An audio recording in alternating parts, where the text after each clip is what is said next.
in game. We in this thing. Took the Bucks. 45-47. I'ma ride cars. I'ma get drinks. Shit. Oh, damn. I need it in my life. I want it. Alright, Martin. Guess we finna get started. Alright. He ready or he need a couple minutes? He said he gonna call you.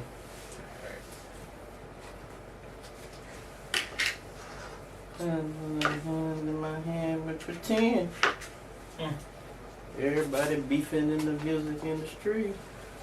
Got Charlamagne, DJ Academics.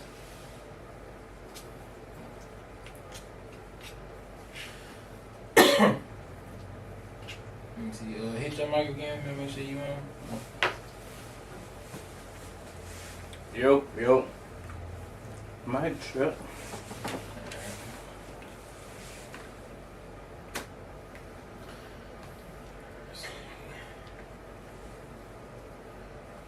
So we got. Oh yeah, next time I get on camera, I'm definitely having a haircut. That shit so clear that it's nappy on that side. Halfway to 2027, June's Men's Mental Health Month, the Jay-Z freestyle, NBAFinals, Spurs versus Knicks. Who got more faith on their team? Wemby or Brunson. Chet went missing during the Wemby. Giannis for Chet being. Hold up, I don't know what the hell more than type. Chet went missing versus Wemby. Giannis for Chet being discussed. I'm talking about what a trade. Yeah. Top 10 NBA players, post-LeBron, KD, and Steph. Shit. Damn. Was that a conversation with Perkins and them the other day on TV? I don't know. I just saw Marty put it in. I was He like, tagged you in it. yeah, I was like, oh, okay, yeah. The Data Center in Cenla, Dimario Jackson leaving LSUA for Paul Quinn College. Was that a play or The coach leaving. That's that white man? That's a black dude. The young black dude they got. What happened to their white coach? I can't remember where he went, son. He was there when pumping them. Yeah. DJ Chark camp June 27 at Ash. Miles Garrett to LA, OBJ to the New York reunion, and AJ to the Pats. And cap it off.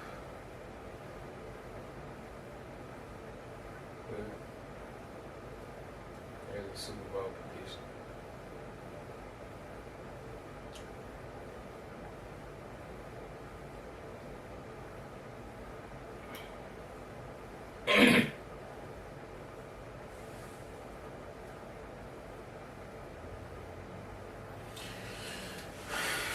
Alright, shit.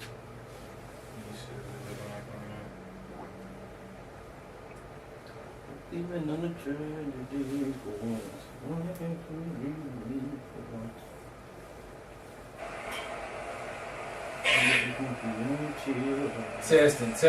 Testing. Yeah, I can give you chills.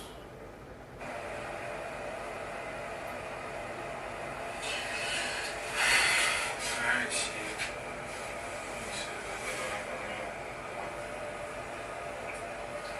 Even on the tragedy. I look to that, the new LSUA all day to me. Testing. That mic picking up good. Huh? That mic picking up good.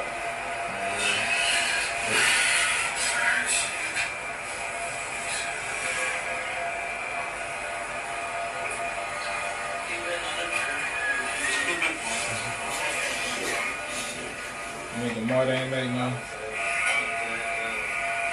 Oh.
change your profile color.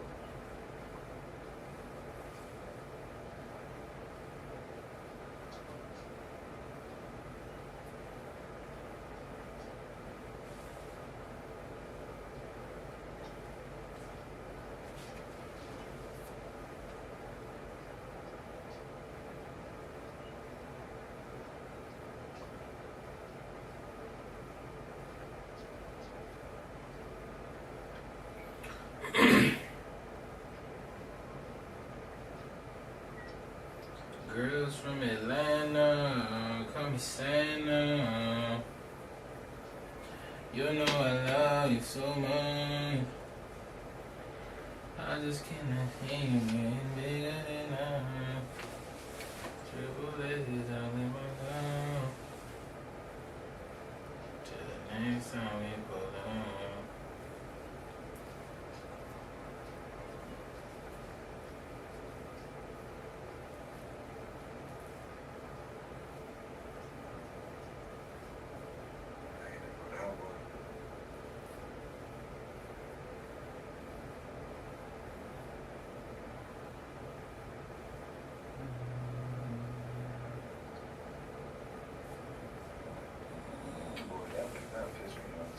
Talking about the new restaurants we're gonna get and all.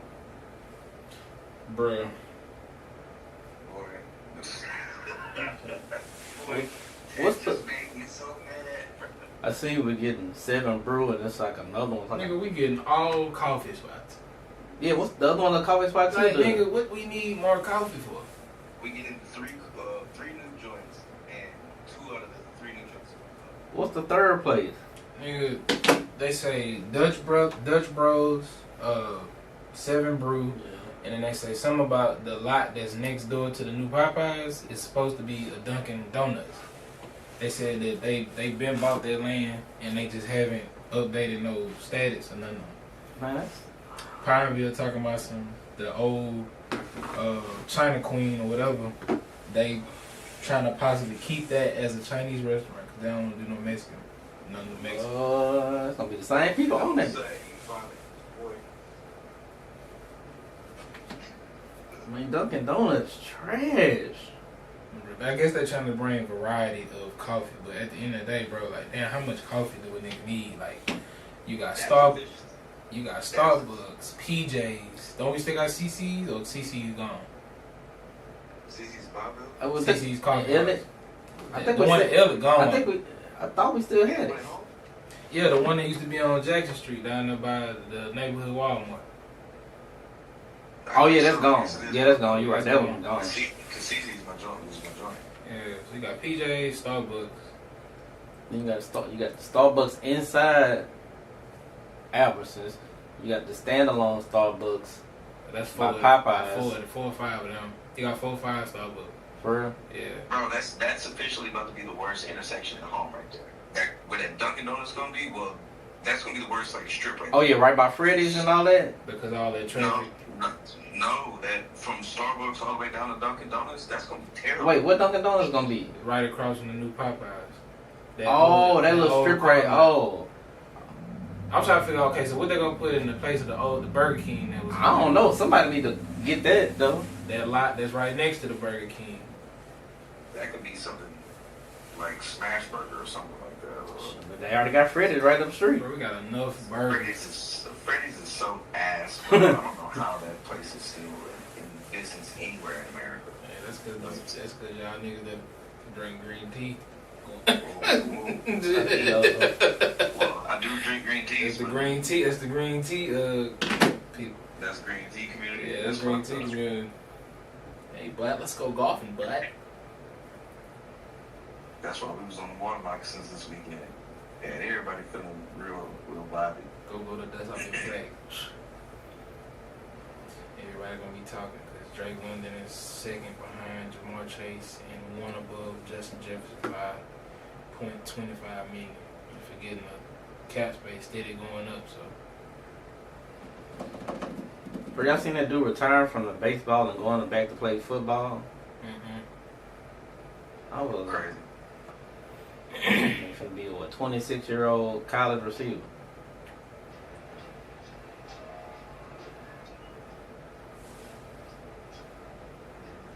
No, I think things on both faces.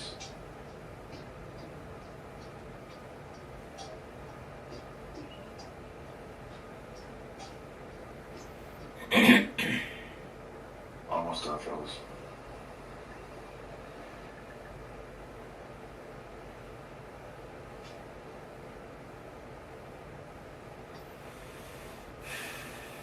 I stay flossing in that candy pine, blowing dry.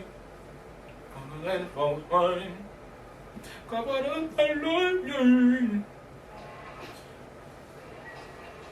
Hold on real quick.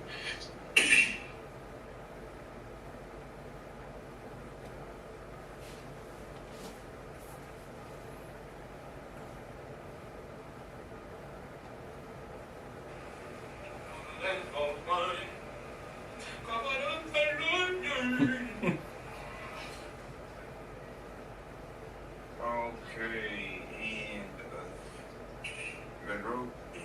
And that's a fire tattoo. And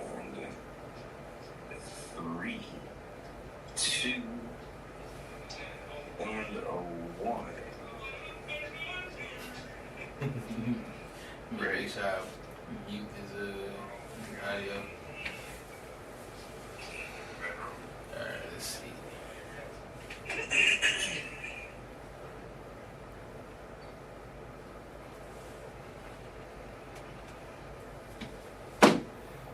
there any way to play this bit but mute the YouTube? Nah, so you gonna have to watch the chat. Oh, damn. I'll hold the chat down with him. Oh, alright, cool. Alright.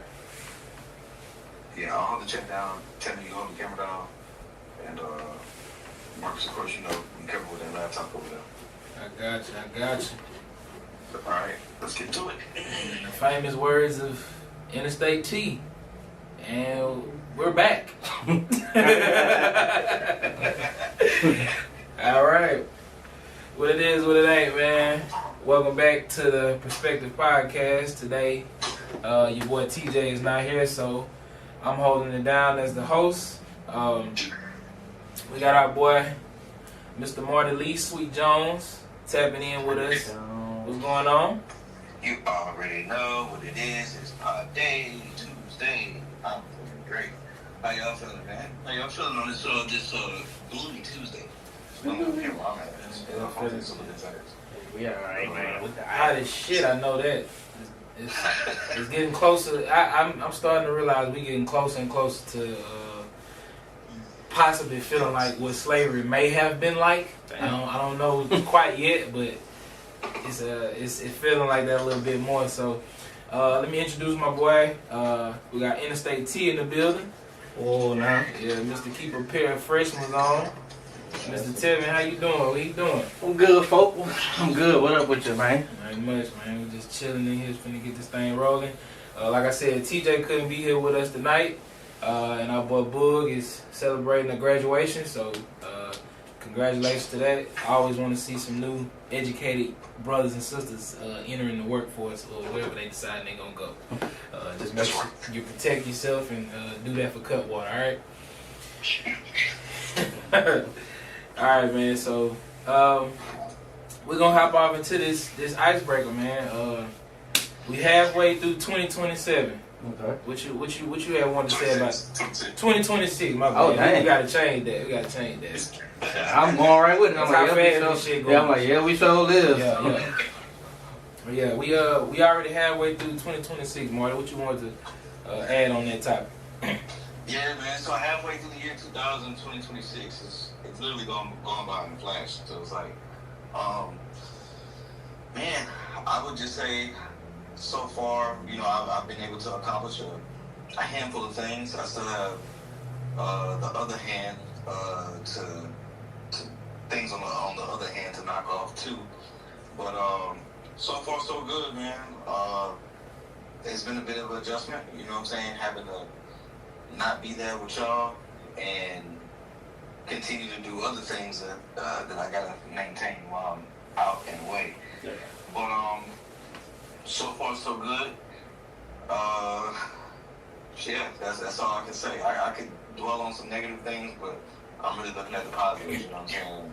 And so far, everything has been. I've been blessed. I've been real blessed. I'll leave it there. How your 2026 been going so far, T? The year been good. Like as far as like I know you asked about accomplishing stuff or whatever. I would say up to this point, of stuff I probably wanted to get done on the year, I ain't not hitting a good average. Probably about 30% up to this point on like what I wanted to get done by this point. Right. You know, some things just picked up. I just picked up on some stuff.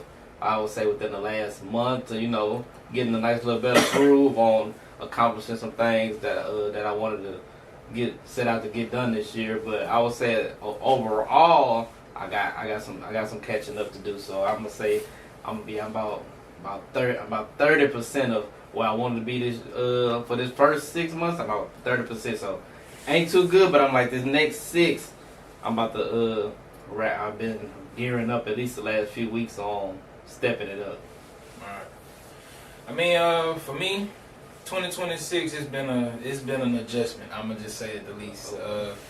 But at the same time, I feel like it's needed, and you know, I'm definitely learning, definitely growing, figuring some things out as I go. Learning that my plan is not necessarily God's plan. You know, they say, you know, you tell God your plans, he'll laugh at you every time. So, but just really, you know, getting myself, just learning how to, you know, give myself grace, understanding that, like, you know, set minor goals, just achieve minor goals, and then you gotta, you know, look out, you know what I'm saying, zoom out, look at your progress throughout the year. So, small steps for me. I just paid off 2 debts today. So, you know what I'm saying? So we getting ourselves financially situated for some things, and just aiming towards bigger goals going into the 2027 year. You know, taking it day by day, enjoying our time. But but that's, you know, so that's an important conversation, I think, because that can lead right into it is June, and while a lot of people say, you know, it is Pride Month, shout out to the colored flags. It's also what you got? I'll go ahead and say it for you. Shout out to our gay community that tap in. Shout out to all the gays that tap in. We appreciate the views. You know, it's love. Everybody else that taps in and shows love to maybe the gay community, maybe the wrong phrase, but the queer community. So shout out to y'all that tap in and, you know what I'm saying, show us love in the show. Mark, so just before you take it to where you going next? Yeah. I do got a question for y'all. All right. What's more difficult, making the decision in real time, the decision being something difficult, or dealing with the loss in real time? I would say for me, the most difficult, and I think probably for most men, I can't speak for all men, but I would say definitely making a decision in real time. Because, like, that's normally the weight that's put on you as a man. Like, having to always feel like you got to be the one to figure stuff out, so you kind of carry the load. So you face with that decision a lot more often than actually dealing with the loss. Like, I think most men don't really deal with said loss until, you know what I'm saying, further down the line, or, you know, they put it in a bottle, or put it in a joint, or put it in work, or put it in the gym, and whatever. But I don't think most men take the time to really deal with loss, because you having to deal with the rebound for the most part. But that's just how I feel about it. But I don't know how, you know, what you think, T? True. That decision, any decision you make, that starts the ripple effect for whatever else coming next. So when you got to make that decision in real time, it ain't always easy. You know what I'm saying? So I would say the hardest thing dealing with is making certain decisions, because it's a lot you gotta weigh in that little short amount of time. You got to think about yourself, how it affect that decision, how it affect you, how it affect others. You got to think about some of the possible outcomes. So it's a lot that go into that decision making. But You know, I mean, shit, you make decisions all day, every day. So, but yeah, some of them bigger decisions, it's hard to handle them like straight on out of, you know, when you gotta confront that monster. How you feel about it, Mark? I think it is a decision also, because loss, we've all dealt with some kind of loss in some way, form, or fashion, right? And we've had to, you know, we black men, this is a black podcast, right? Right. So, us as men, I think I've said this before on the show, but nobody coming to save us as men, as grown-ass men. Mm-hmm. You know what I'm saying? Nobody's coming to save us. So if we made a bad decision, we had to deal with the loss of making that bad decision, no matter what that loss may be, whether it's financially, emotionally, physically, just whatever. You got to deal with that L. Or even if it's an L to your pride, right? But bad decision making, bro, I think it's more avoidable than it's more avoidable than not.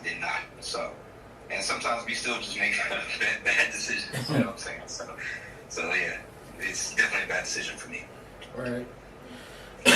And I mean, I feel like to kind of piggyback off of that, because we've been kind of touching on that for the past 2 episodes or the past 2 weeks about like I guess things you could do to, you know, benefit your mental health, or what you proud of yourself secretly behind the scenes that you don't really say out loud, or learning how to give yourself grace and stuff like that. Shout out to Boog. I remember that was a conversation that we had. But yeah, like that's an important topic, because that rolls us right into June being Men's Mental Health Month. So you know, like Marty said, we all black men. We try to support each other, check on each other, make sure everybody doing good. You know, I always ask the questions. Don't ever feel like, you know, you too big to reach out or ask for help or talk to somebody about something, because you never know what people going through. So like, if I could give anybody advice, you know what I'm saying, going into Men's Mental Health Month, it would definitely be just, if you don't feel comfortable talking to somebody, just try to find the healthiest outlet you possibly can to, you know, talk about your problems, or find somebody that maybe can hear you out. If you got to record a voice note, if you got to find an activity, if you got to find something positive to put that energy into, just do that instead of, you know, turning towards things that probably won't, you know, benefit nobody, you know, you know, with your decisions if you decide to do anything negative. So, but I do have a question as far as like, you know, men's mental health, you know, with y'all, like, what's something that you do, or something that you probably would, you know, say that's your best thing or your best way of dealing with your mental health if you feel like you're in a bad space? I would say I know how to find quiet, like find like a quiet place, or get somewhere like where I'm by myself, to where I can think and process and just allow my thoughts to not take over, but just allow myself to think through stuff. I think because when you as a man, people in general, we always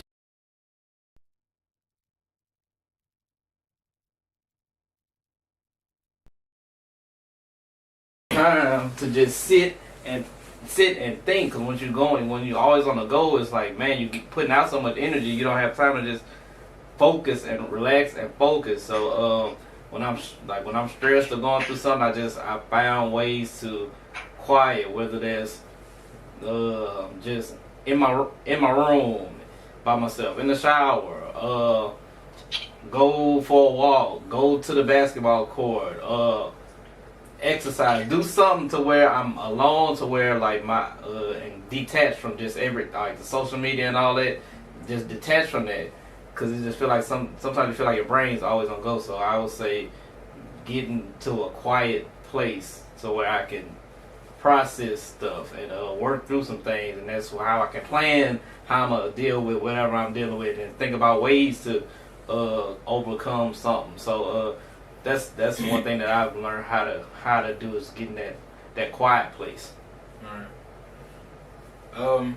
I think for me, the way I've been dealing with my mental health, or if I ever feel like I'm in a, a kind of a bad space mentally, or just somewhat tough, I just start, learning to just kind of just relax for a minute. You know what I'm saying? Like, cause I know a lot of times, like what Marty was saying, like that decision and them L's you feel like you face and the pressure that we put on ourselves. Mm-hmm.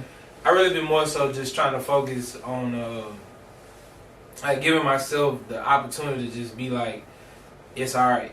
If you don't do it today, you can get it done tomorrow. You know what I'm saying? You don't always have to feel like you a machine or just steady running because that's what the world put, your value as, or you're not worthy if you're not serving, or you're not worthy if you're not actually whatever. Sometimes, bro, you deserve a rest. You deserve to sit down. You deserve to let your mental be clear.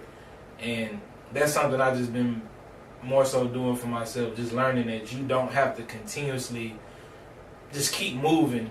You know what I'm saying? Sometimes you don't even stand in the place you currently are because you're so focused on your next goal and what you think you trying to move forward to, and you rushing instead of enjoying the time you in. Yeah. So, what about you, Martin? I've definitely found a way to just start working out more. I feel like this year I've been more consistent with my workouts than any year prior. All right. Also, I did ask y'all too earlier in the year, like as we, switch seasons, like how did y'all deal with that too? And I started my workouts then, and yeah, it's made a very, very big improvement to just my overall mental health. Other ways too is I just sit down whenever I feel like how things may start to become overwhelming or overstimulated. I found a way to really just sit down and start writing. Like I just start writing. I let the pen just go. Like, because sometimes like we'll be talking, we'll be in a conversation, and you never finish like your full thought, or either sometimes you just may be thinking to yourself and you never finish the full thought. You may finish like 75% of that thought or what you're thinking. Yeah. Whenever I sit down and I write, that's whenever 100% of what I'm thinking it finally just flows. Wow. The sentence may not even make sense, but like all the thoughts, the words, like they finally out. You know what I'm saying? Yeah. And so then, whenever I'm finally done, like I can step back, look, and be like, okay, all right, I understand how to navigate this a little bit better. So yeah, writing, working out, those have really been the two. You know what I'm saying? Y'all know, I'll pick up the phone, I'll call y'all, be like, yo, X, Y, Z is on my mind. Like, y'all got a few minutes to, just hear a nigga out. Yeah. So, yeah. Shoot, That's really what it is to me. Yeah. Even to piggyback on that, Marty, that's going to therapy a few times. That's a tool that she taught, that my therapist had taught me. She was like, that writing before you go to bed, because I was dealing with a whole bunch of anxiety and stuff. Stuff was just always on my mind. She was like, just before you go to sleep, she was like, just whatever on your mind, just write it down. I don't know, bro. That notebook, I filled that notebook up with just so much stuff. Like you said, sometimes it might not even make sense, but once you get it out and it's off your mind, like you just feel it. Like, dang, like okay, that's off my mind. And like it was easier to go to sleep. So that's like a real good therapy tip too for somebody too. If you got something going on, man, write it down, get it out. Yeah. You ain't got to tell nobody. Sometimes you don't, you don't want to tell somebody, but just get it out. You got to have that release, and once you put it on that paper, it's there, and then it's out your mind, and you'll be a little bit more at ease. My therapist, she advised the same. I mean, she pretty much had me journal after every session, or journal just in general, just to kind of get whatever I need to say out of my mind. Plus, I write music, so even if I don't put out my recordings or whatever, I kind of release some of my thoughts or my feelings in that way. So, but one other part about this convo before we move on, we do have female listeners, women listeners, men listeners as well. Each one of us probably involved with somebody or the opposite sex. Do y'all maybe have like just one little tidbit or one little, critique that you could give the opposite sex, or, a woman that you may be around, a female friend or something like that? What's something you would advise them to do to help aid in men's mental health? Ooh, that's Yeah. Marty, you go first on that one. Go ahead, Tim. Nah, you go first on that one. What I would say is, sometimes like us as men, sometimes we still in the moment of processing, and sometimes processing may be 24 hours. Right. Sometimes it may be 4 hours. You know what I'm saying? And in the middle of processing, sometimes we're not ready to talk about exactly what it is that's bothering us. It might have been something at work. It might have been something you did. It might have been something he himself may have done. You know what I mean? So sometimes men not always ready to just talk about it, but don't try and press him to get him to spill it immediately. You know what I'm saying? Okay, yeah. To just speak on his emotions in that moment, because shit, that 9 times out of 10, that man is replaying the episode, thinking through different scenarios, like fucking Doctor Strange. You know what I'm saying? Like going through all these different scenarios in his mind. Right. So it's so many different things of that nature that man could be thinking about, and I'm speaking for myself. So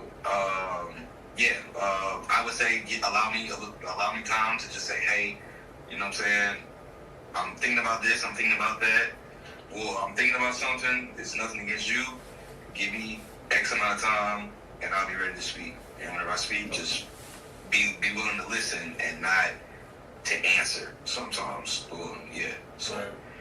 That's what I'm at with it. What about you, T? All right, I would say that. Ooh. Bruh, dang, I just had my first thought, but I'm going to second one. I'm gonna say that you should like when they do, okay, like give them some time, give a man some when you see a man, and like because most of the time we're creatures of like habits, I would say, and ladies usually are good at picking up like when you change into something. Right. So I would say if you notice that a man is kind of like doing things a little bit different, then I don't know if his like routine or something changes up slightly.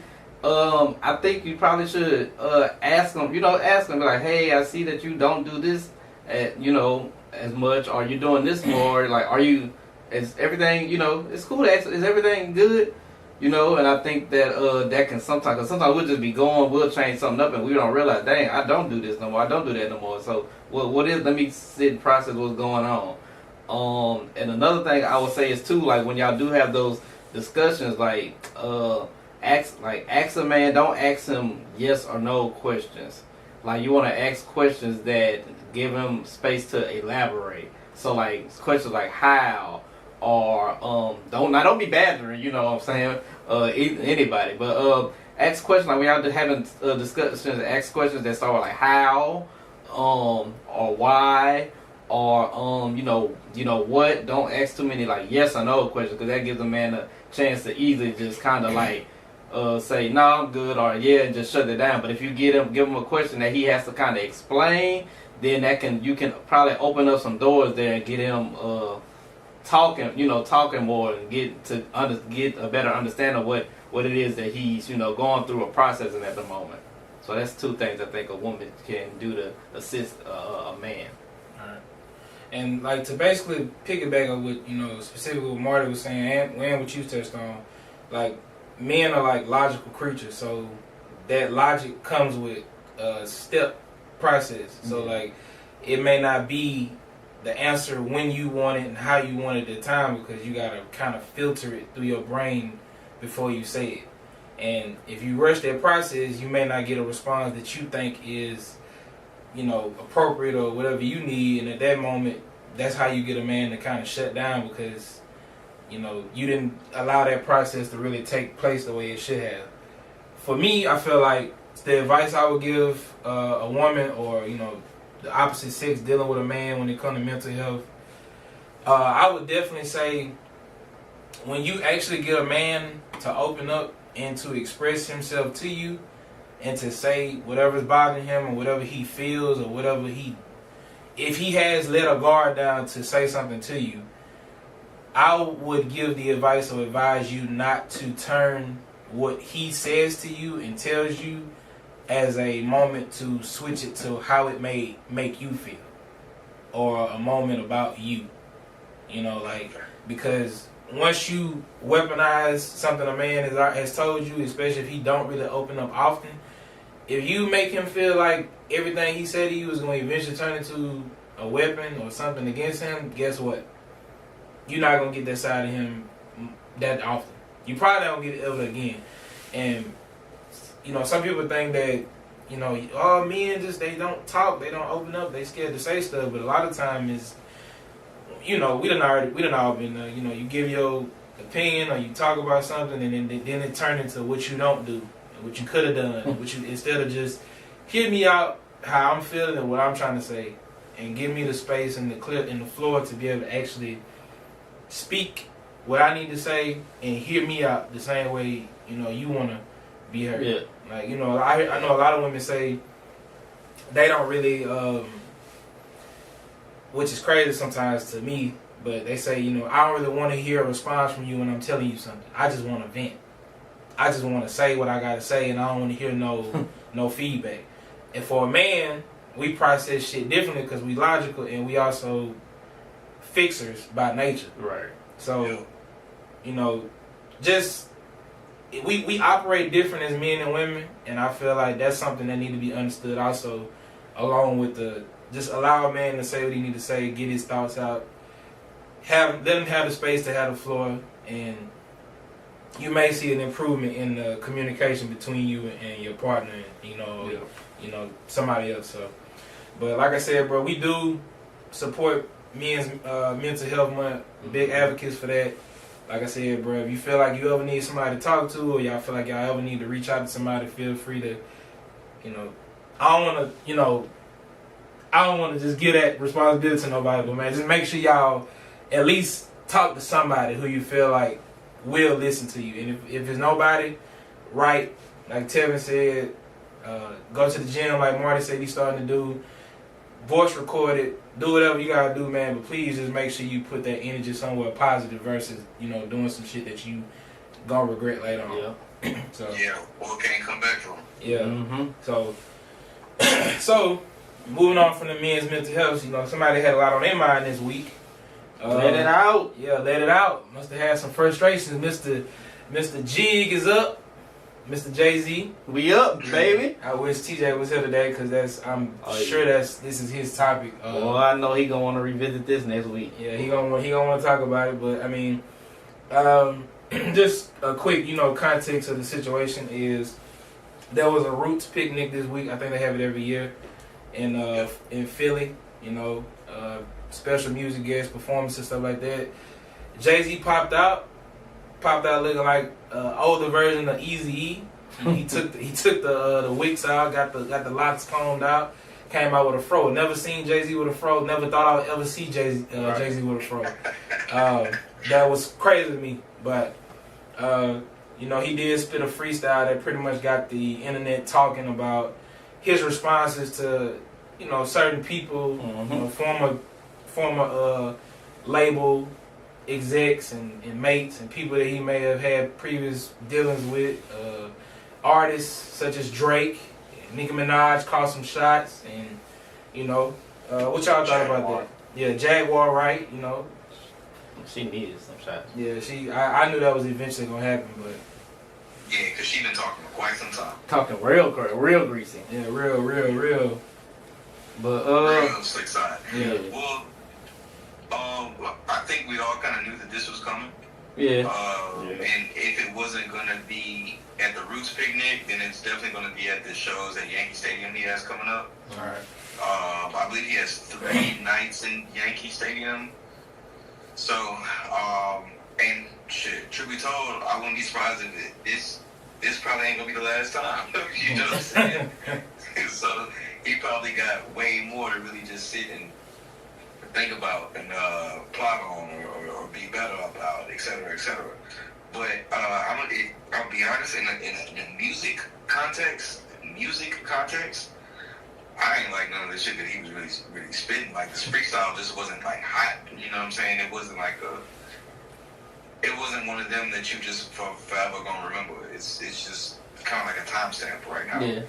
To me, that's really what it was. It's not nothing overly to the moon and whatever, but it's just something to get the room moving, get the people going, and I think we'll see Jay's best in the coming days for the shows at Yankee Stadium. Mm-hmm. All right, TJ gonna be mad at you for that one.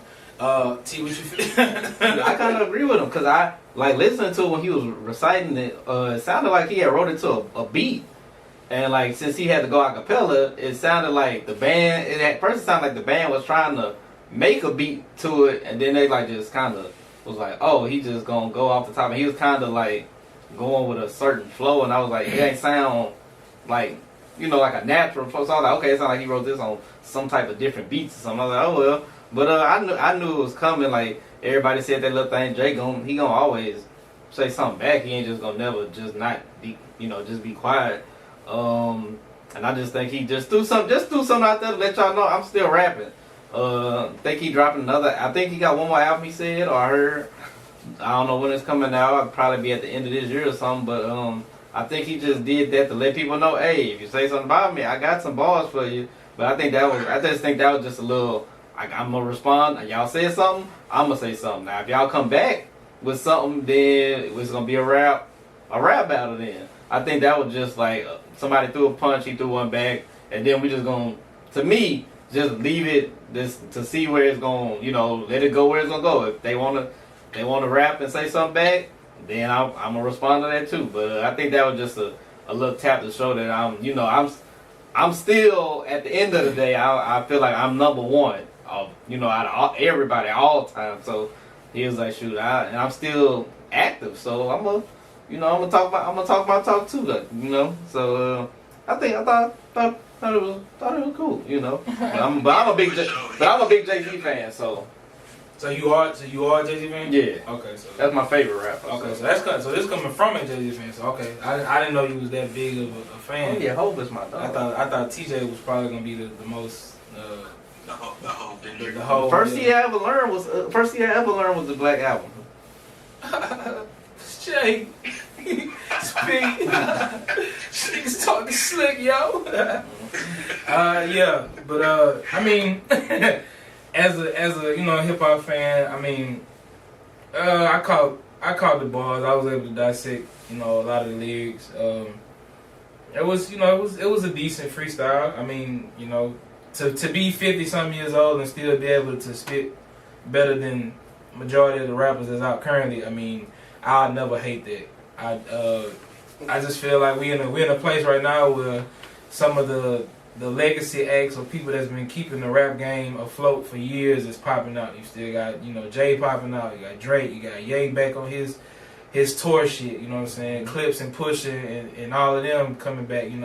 Mind y'all, Clips been popping or they been a thing or been around since 2003, 2002. So, you know what I'm saying? To still see them around, shit. Snoop still doing what Snoop be doing. T.I. just had number one record. T.I. got a number one record. T.I. finna drop another album. You know what I'm saying? It's just, the legacy act still here and alive and well, man. So I'm just from a hip hop perspective, I just like to see it because, once this shit gone, it's gone. You know what I'm saying? That's the thing. Like, Jay-Z been around since goddamn the Rush Hour movie, first Rush Hour. You know what I'm saying? That's been a while, so I'm not gonna critique the freestyle too much. I mean, that man is a billionaire, he got money. I would like to stop hearing about your money at some point, but I don't think he gonna ever stop doing that. I mean, got to throw that in there too. Got to throw it in there. Yeah. We ain't never gonna stop hearing about the money. I get it, man. But certain it's exhausting after a while, and some people do. If it was another rapper, I'm not gonna say no particular names, but if it was other people and they was to just keep talking about the money they got, it'll be money can't make you unlame, it can't uncornball you, and all this other shit. So if Jay-Z, you got so much more you could probably teach us, bruh. If you gonna be that elder statesman in the game and rap about certain things, you probably could give us a couple lessons or some shit, man. But I mean, I ain't mad at it. It is what it is. Yeah. I would, huh? I think it's really about him just saying. I think that freestyle is more in response to him just saying, "Hey, for the record, I heard all y'all. I heard all y'all." Yeah, pretty much. Like I ain't gonna let this. A year and a half, whatever the case may be, because I don't think Hov has said anything in quite some time in regards to anything. Right? Well, aside from the interview he did with Complex, but then again, he was speaking in code, so you had to decode some of that, and I just didn't spend the time to really just do that. But yeah, this is really just a response to everything, especially with the joint about Dame Dash, the bar saying teeth falling out their mouth, et cetera, or some shit like that. That's, of course, if you know that's aimed at Dame Dash, and so on and so on. So yeah, it's just a response. It's like it's letting everybody know, hey, everybody calm down. I heard you. Okay. I do have a question before we get off this topic though. All right. And y'all feel free. I'm not gonna say nothing. Argue whatever. I wish TJ was here, but currently as it stands. Okay. I mean, I know we can't really go back in time, and Jay-Z been around for a minute. Drake has been around for a little while now. Kanye has been around for a little while now. And a couple other artists. Who do y'all feel has had the biggest impact on hip hop? Because I feel like people say they like Jay and they consider Jay to be the best, one of the best rappers, but at the same time, it's like we always have that debate about do people in the South really listen to Jay-Z? Does Jay-Z music gravitate to every area in the United States, every culture, every section of the the world that we in? Yeah. And I just never I can listen to Jay-Z. I know he can rap. It's a couple people I know that can rap, but they just don't. I don't gravitate to their music like that. It's no offense to them. It's just a personal preference. That's what music is. But who do you feel like has had the most impact? Because I feel like there's way more artists that impact the game bigger than what Jay-Z. You talking about like kind of current, like all time, pretty much? I would say within the last, I'm gonna just say 20 years. Last 20, so okay. Since the 2000s. Yeah, 2000. 2000. Yeah, 2000. Let's go there. 2000. All right, I'm gonna give 3. I'm gonna say, dang, because it's kind of hard to. These two to me it's a toss up. Wayne and Kanye, because like Wayne, everybody in the world every rapper, when people see somebody, they look like how Lil Wayne look. All right. So aesthetically him, but he had the work, he had the raps too, the rhymes too. So I would say him. Kanye changed. I would say Kanye was more impactful, just because he let you be. He kind of came with different sounds. He let him be himself. So them two. I'm trying to think of who could be the third.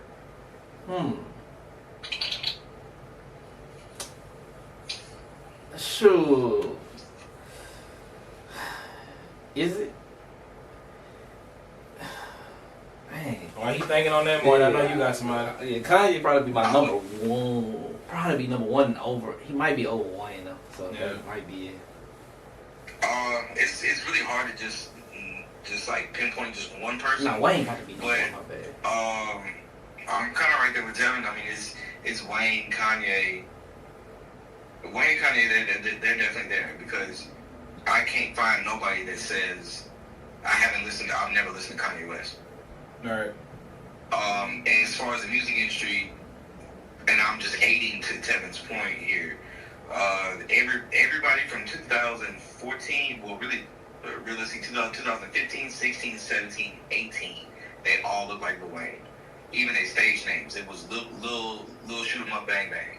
It was Lil Uzi, Lil Yachty, Lil Homie with the purple hair. It was Lil Cap. It was Big Cap. It was, you know what I'm saying? It was all the Lils. You know what I'm saying? All right. But I mean, I think somebody's influence who is still underrated, and I'll be honest with you, I think Meek Mill's influence is underrated. In regards to some of the other like street rappers, if you such and such say, because you hear all of them talk about like their pain and their struggles and et cetera, et cetera. And truth be told, I think maybe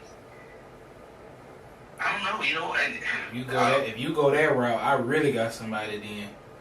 And I think it may be tough to really kind of split it between Boosie or Meek. Like like who has more of a influence. Because shit, I hear like all these dudes out here from the DFW area, like all them, they sampling Boosie left and right. Like that's a major influence. And you see Hatchco do shows from Cali all the way back to Duval, and Duval all the way back up to Milwaukee. Like so, like his influence is definitely there. So, but for sure, the definitive two answers for sure, concrete, no debate, it's Wayne and Kanye. All right. I definitely would say it's not even. Compared to Jay-Z, I don't think it's a debate. I think Ye is probably one of the most influential artists in the past 20 years. Not even just with music, but production. When it comes to business, when it comes to fashion, I mean, shit. Travis Scott is a direct reflection of that tree branch of what Ye, you know what I'm saying, inspired. You know what I'm saying, like a sound, a certain type of music and everything. Like I feel like Kanye is definitely one of those artists. I know what Wayne's influence is, and that's a lot of them took Wayne influence and they made it their own, because Wayne ain't never colored no hair. They just did what they did. They took the face test and they took whatever, but at the end of the day, like, they took it and made it their own. They took it some other place, painting fingernails and coloring the hair and wearing purses and all. Like I be getting where everybody saying they look like Wayne. I understand, but it's a little stretch to it at the same time. They just took that shit and they colorified it. Yeah. But you know what I'm saying? I guess the Wayne inspired them to be more free with the look. They ain't just look like a business artist or clean cut Jay-Z, T.I., Nas, whatever. It was just even Snoop was really clean cut. Yeah, hair done all the time. Yeah. Wayne was just like, I got these tats, I got this cup in my hand, I got these face tats, I got these locks, I got whatever. Like, I think that of course the music influenced him, but it's a lot of other artists too that didn't go the route with the colored hair and all that shit too. But I just know a lot of people gonna talk about how Jay-Z is, like when he said in his freestyle, he was like, I niggas look up to me, I never looked up to them. And he used that card a lot when he downplayed his influence versus everybody else. But you got people that come up under you like Jay-Z, like Kanye. It's possible that they can surpass you and even be a better, artistically better artist, or have more, more of a, an impact on the game than what you do. You got money, but at the same point, culturally, when you dead and gone, I think Kanye legacy will always surpass Jay-Z legacy. Just based on just everything he has done artistically, fashion, music, business, you know what I'm saying? Even his craziness. Like he gonna forever be remembered like Pac is. Yeah, Kanye's an icon. Yeah. Jay-Z is, but Kanye is up as one of the high icon statuses. Yeah. Yeah. But shoot, another dude, probably two other people that gonna end up, that could probably be on that list somehow. How many people listen to Future? Like, he's done. He's on the list. Bruh, cause people my age, cause I was like, our age, I'm like, I don't think we grew up on Future.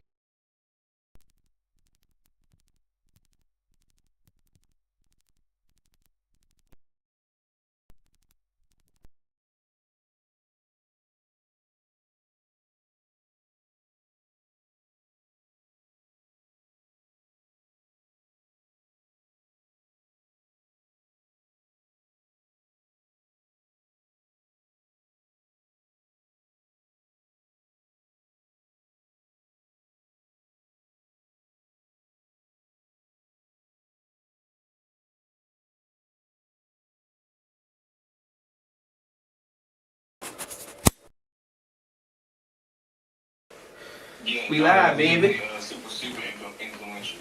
Yeah, but I think Young Boy, and then like I said, Future, cause he came on. I think low key his impact. People are like, dang, Future did change some stuff up. yeah, to touch on something that Marty was saying earlier. You said you feel like Meek is his influence is underrated.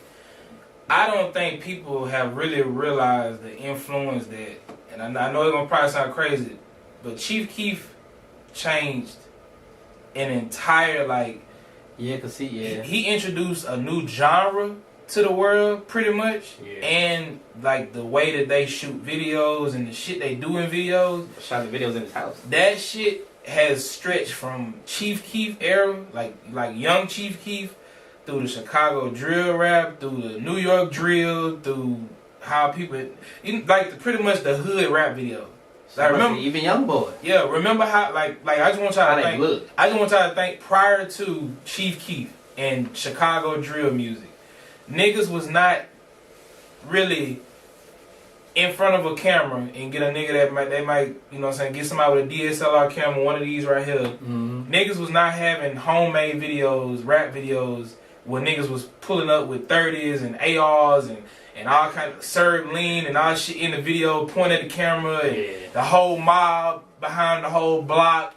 That whole shit that got introduced with the Chicago scene and specifically Chief Keef and them, that shit is still relevant to the day. Now I don't think it's helping the rap genre, because at some point the shit done got to the point where it done brung in more gang culture and shit like that. But you want to talk about impact and influence. Drill music, Chief Keef, Chicago, that has influenced every section of street in every area. Mm-hmm. I feel like hip-hop. hip hop. Yeah, but it definitely has, and that was the first. That was the first video that I can remember where it was like, oh, these boys really here like self-indicting themselves. You know what I mean? Like how you say, them boys got all these guns and got, you know what I'm saying, all the extensions and all the drums on it and everything in between. And you've seen everybody, literally everybody gets that one shot cameo. You know what I'm saying, in the video. And that video right there has definitely changed itself. And that influence is still crazy to this day. Right. Because and then that was the turn of really like streaming. Like when that hit the internet waves and the video itself, rest in peace, even though World Star is still a thing, but it's not what it was. Yeah, he was the king of World Star. Yeah, but whenever that video hit World Star, that changed everything. Like, we ain't never seen nothing like that. Ever. And then it was like, okay, like the young street niggas, the YNs, which eventually became the YNs, they they have a lane in this shit now. So yeah, that's definitely a good call out right there. Hey, y'all remember the YNs used to be YFNs and YRNs, and now they just YNs? They used to be young rich niggas. They used to be young fly niggas. Yeah. And now they just young niggas. Because the niggas said, where the money at? Yeah. Where the clothes at? Y'all just went from being rich, having bread and stuff, to you just want to be a nigga. I mean, well, they traded in the Versace and the whips and all that shit to a Nike mask and wearing, slides and hoodies and shit. So, which I mean, and bedazzled belts. Yeah, it's their generation, crop tops and shit like that. But at the end of the day, I guess that's just what they find fly. They find, as they way or they avenue of getting their self-expression out. But whatever. Get some money while y'all. I know it be hot as a motherfucker. And you riding around the Target parking lot with a ski mask on, bro. Ski mask. Jeans. Look, I'm telling you now, that shit gonna get y'all hurt. That shit gonna get y'all hurt. You feel what I'm saying? Because it's people be paranoid as fuck out here these days, and you coming up behind people with ski masks on and jackets in the summer with slides on. Right. Yeah, you gonna be a YDN. Man, young dead nigga. You keep on. Shit, we want you to live, bro. But right. Yeah, it's very difficult. You know what I'm saying? Just to be able to navigate how these young dudes is moving and stuff like that. So it's crazy. The streets is crazy, bro. Streets ain't never been this crazy before. Well, over the past weekend, we're gonna get into this NBA news. We finally got the NBA Finals matchup. We got the New York Knicks, San Antonio Spurs. Now it's been the Knicks been they've been dealing with a drought for what 27 years or something like that. Yep. Since they made 27 years. Yeah, 27 years. Since the 99, since the 99. 97. No, they ain't been there since 99 in the 2000s. Is it 99? 99 in the 2000s. Last time they been there. Shit. Yeah, well, fuck. Well, we finally got a Knicks matchup in the NBA Finals versus Spurs. I kind of figured that I figured this was gonna be the matchup because when I was watching the Thunder play, like I said, I know everybody was talking about Shai Gilgeous and stuff like that, but I don't feel like he really got no supporting cast. Ooh, like he really need. I think we're gonna get into it. Yeah. Yeah. I mean, I don't know, but yeah, man. What's your thoughts, Tevin? Tevin is the NBA analyst of the group, so. Man, I picked before the series I picked the Thunder, but that was when they was all healthy. I thought the Thunder was be able to beat them just because of experience. They match up pretty evenly, but I thought the Thunder would get them just from the experience of being there before. This is the first time they got a lot of young dudes, but shoot, I mean. J-Dub got hurt for the Thunder, and they left the crack open for the Spurs. Not saying that they wouldn't have won if he was even healthy, but it helped them because once he left, Shai pretty much ain't had nobody else to dribble, to be like a playmaker or a real scoring threat that can go get 30 or 30. They probably can get 30, 35 if they need to. Because Shai was kind of like a one-man crew. He had some help in some games, but for the most part, like a lot of the games, they weren't all clicking at the same time. But the Spurs, they just showed me something that I ain't know that they had in them. They was able to stop. Like I think their superpower is they're able to stop runs with scoring or with defense. Like if you start scoring, they can score.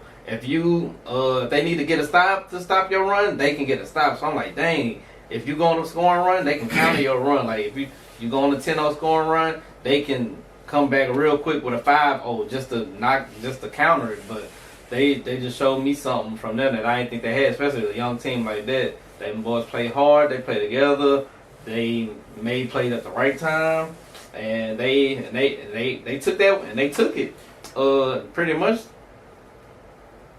Made it hard for Shai, harder than usual.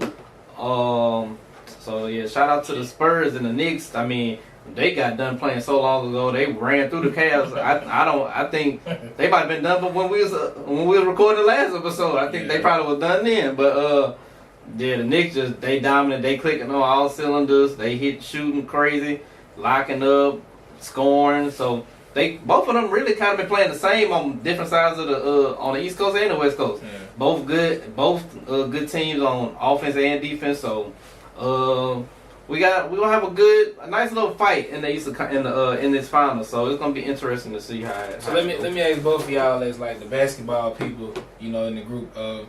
I noticed that like when I was watching the series that the Thunder they kind of shifted to a more like physical approach.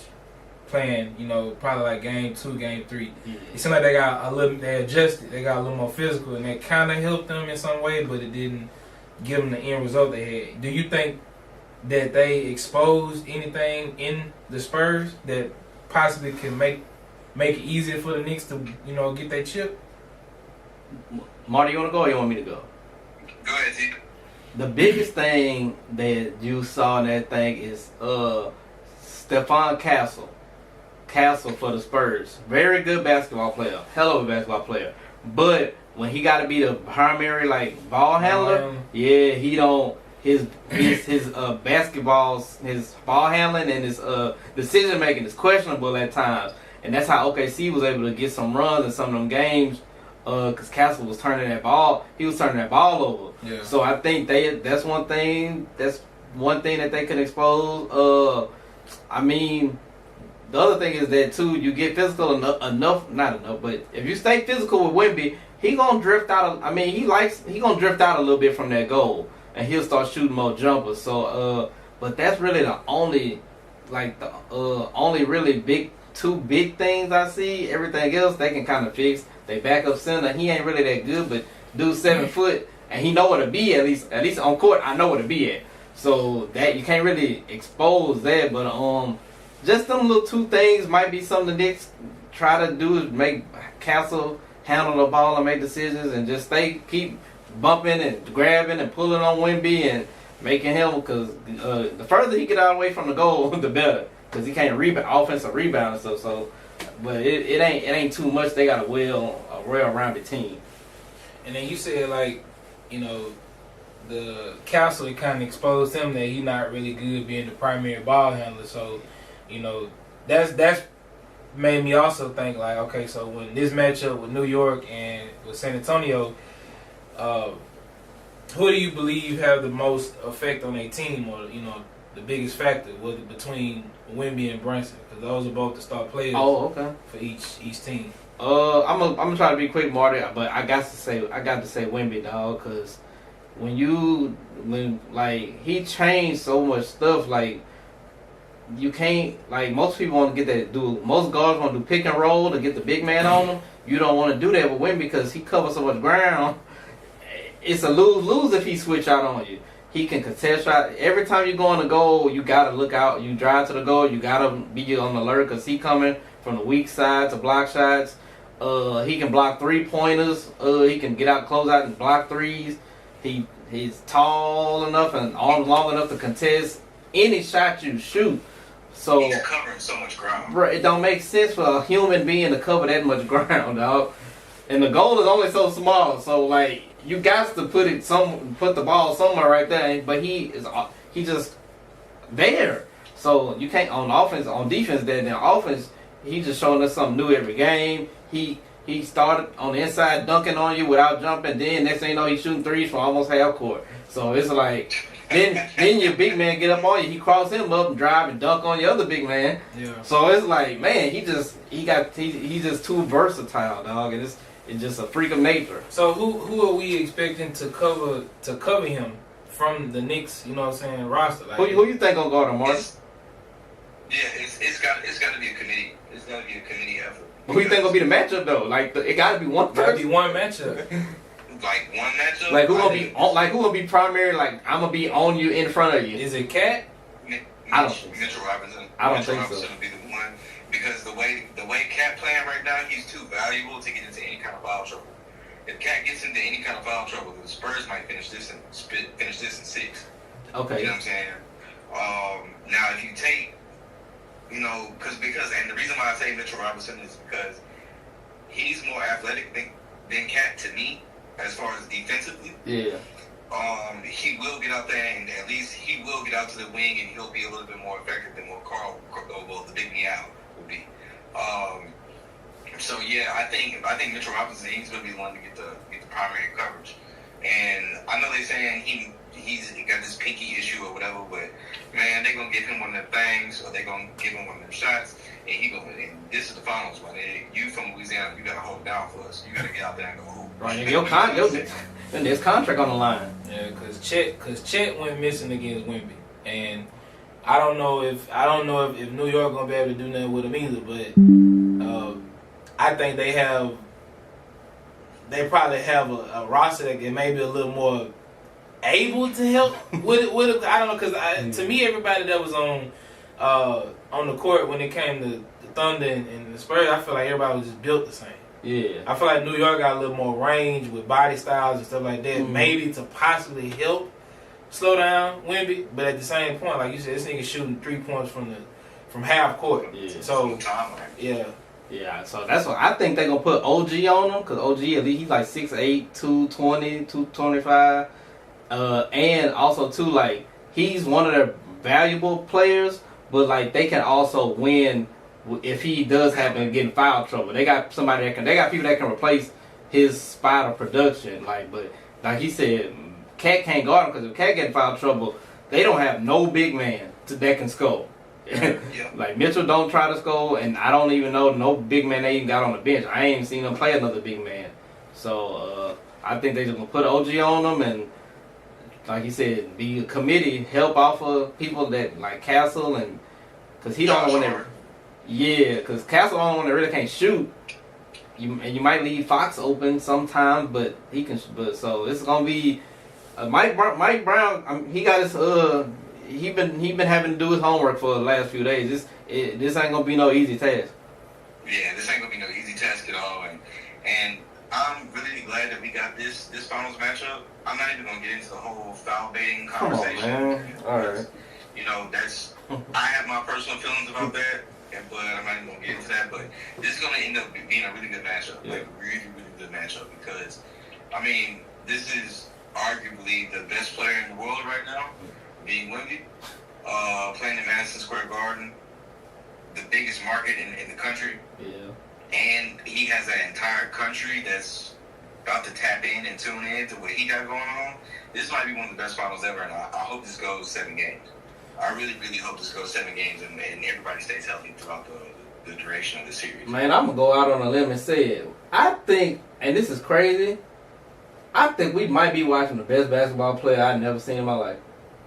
On some shit, real talk. Okay, so before we go there, I was gonna piggyback off this and get us out of here. Okay. Early prediction before the series start. Who y'all got? Who y'all got taking? Man, I really don't like you. I like basketball. I don't really. You gotta be an now. I know. You gotta be an analyst, man. I know my bias want to kick in, but analyze. I'm gonna say Spurs. I'm gonna say Spurs in 6. I got the Knicks are playing really good right now, dog. They playing really, really good. But give me the Spurs in 7 games. Okay. I guess I'll try to tap in whenever I get a chance. I'll be paying attention to this one. But I feel like let me ask this question real quick, Tevin. Right. My cousin asked me this. My question is, Tevin. How much does Brunson average over Swiper Fox? What do you mean? How much is he gonna score on them? Yeah, like, do you think he's gonna average like the 25, the 30 point clip he been scoring at, or do you think Swiper give him a little bit more trouble? Nah, cause he gonna Castle and Vassell. Castle gonna be guarding him, but Brunson gonna get his. He gonna always be around the 25 to 30 range. Like no matter what, somehow he just know how to score the ball. So I think he gonna be around that 25 to 30. But Fox, we're gonna see a better Fox this series though, cause he was hurt last series. His ankles. He rolled that ankle about 3 times in them 7 games. But I think he got a couple of days to rest. I think we're gonna see a better Fox though. So he might be averaging about but he don't be scoring too much with San Antonio now. He be around that 15 to 18 range.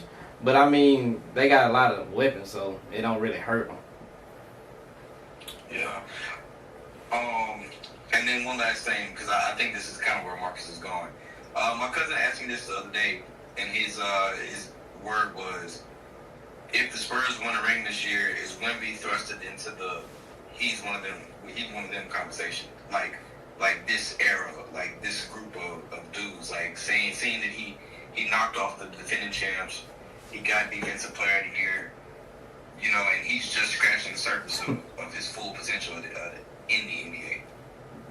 You got, bro. You gotta put him up there just because when you watch him, you see the impact. It ain't like some analytics got to tell you or nothing. Like when you watch the game, you just see what he just do, and bro, it's his impact on offense and defense, like on both sides, to be that skilled.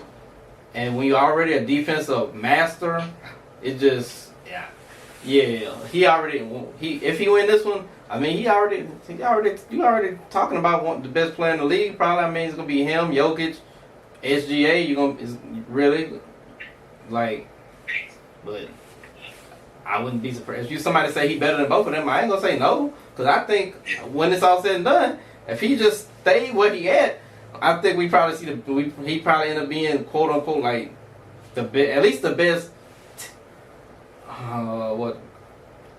Probably the best talent maybe of all time. Yeah, for sure. For sure. Yeah. Well, it is a team sport, so by committee. Can they win by committee? If they find a way to shut down Wemby, what that look like? I think they can, bro. Cause Harper's good, Fox good, Vassell good, Castle good, Johnson good. they got a lot of offense people that can create offense for themselves. So Wemby ain't gotta always carry the load. Well, I'm gonna go on the limb.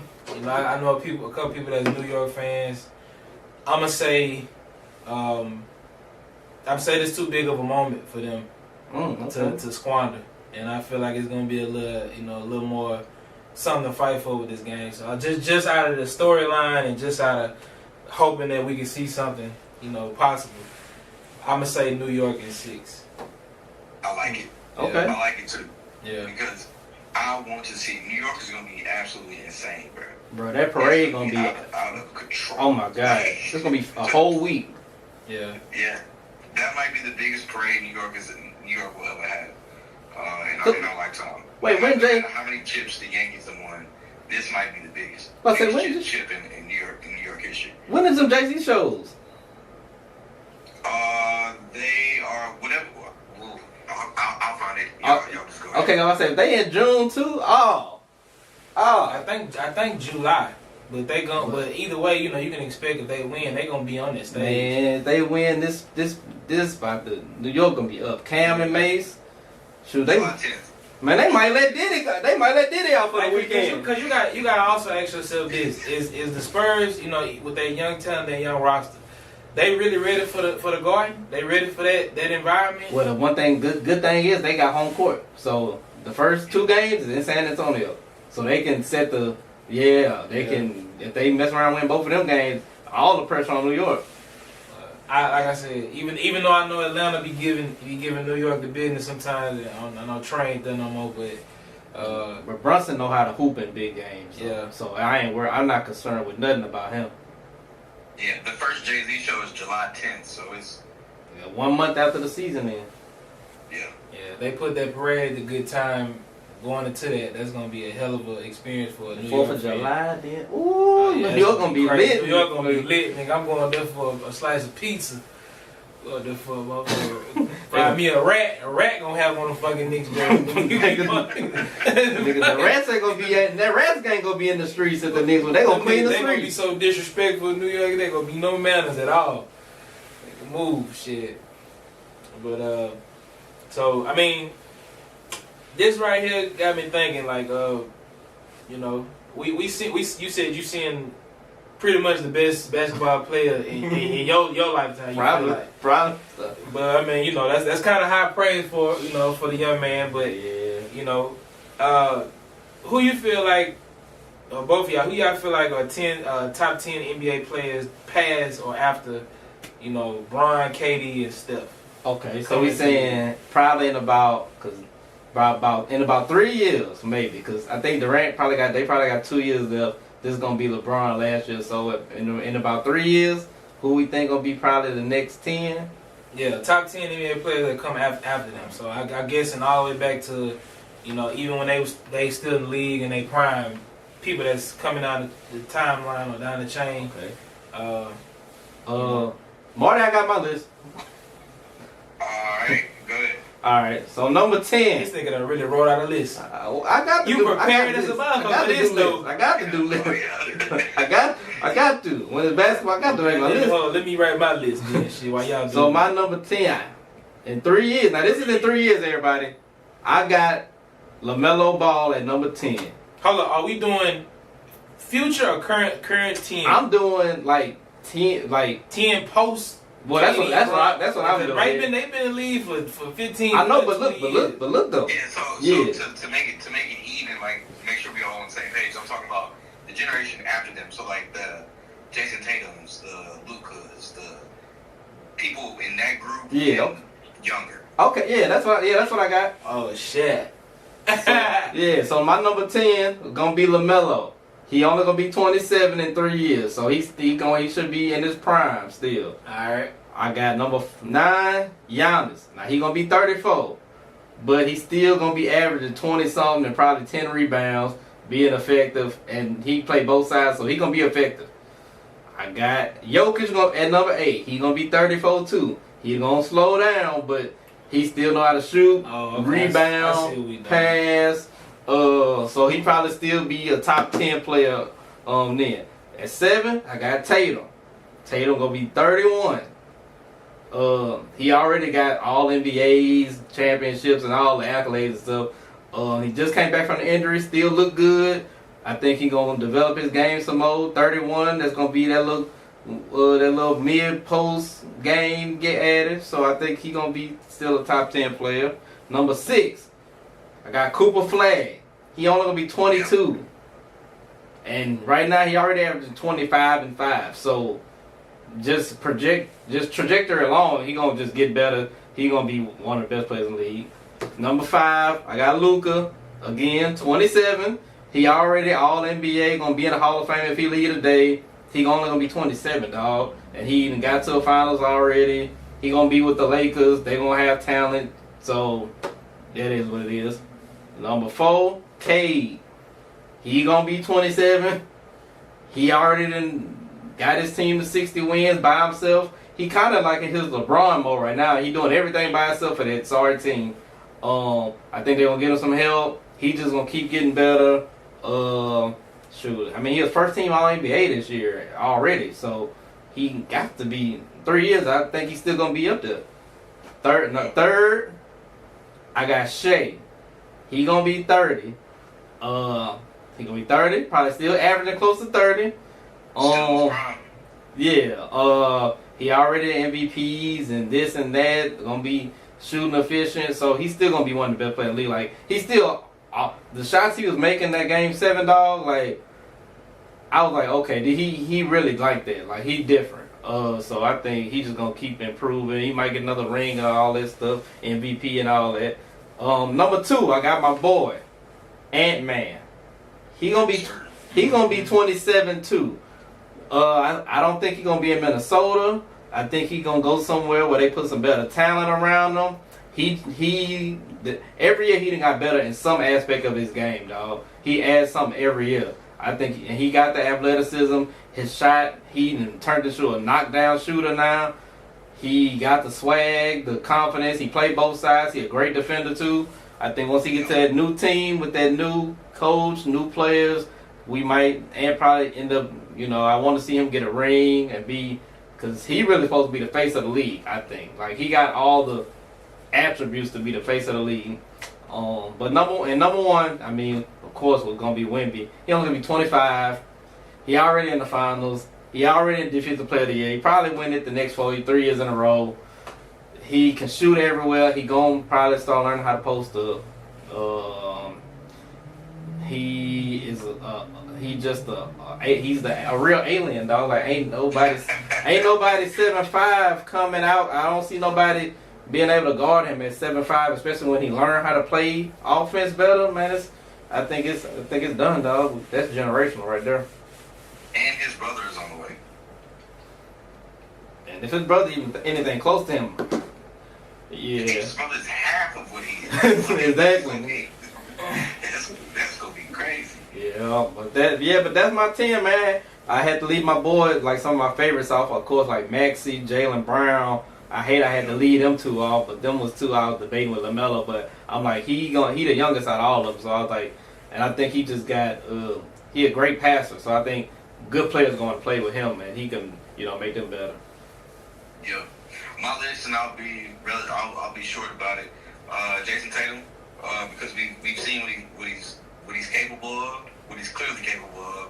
Already a champion, and I'm sure he can do it again. Luka, we know what Luka does. Okay. I'm sure Luka, as his career goes on, he'll be able to manage his weight a little bit better. Giannis, freaking nature. I got Paolo Banchero. Okay, I was another one. I was okay. Yeah, I got Paolo in mind because I mean, Paolo's roughly 6'8", 6'9". He's still really developing his offensive game too, yeah. and he's already been to the playoffs twice in 2 years, right? Mm-hmm.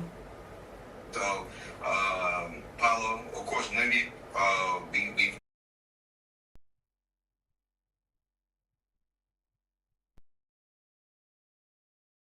thinks before he speaks, and he speaks honestly. Like, he talked about in one of the post-game interviews, I think it was the Game 7 post-game interview, he was saying how he sometimes uses the jealousy and the hate as motivation. And one of my favorite pictures so far from the season and just the playoff run has been whenever he was sitting on the bench and looking at Shea get that MVP trophy. Like, that's that is a crazy photo. Like, and then for him to go on and just mention that. But yeah, Wemby, Cooper Flag is on my list. Ant is on my list. SGA is on my list.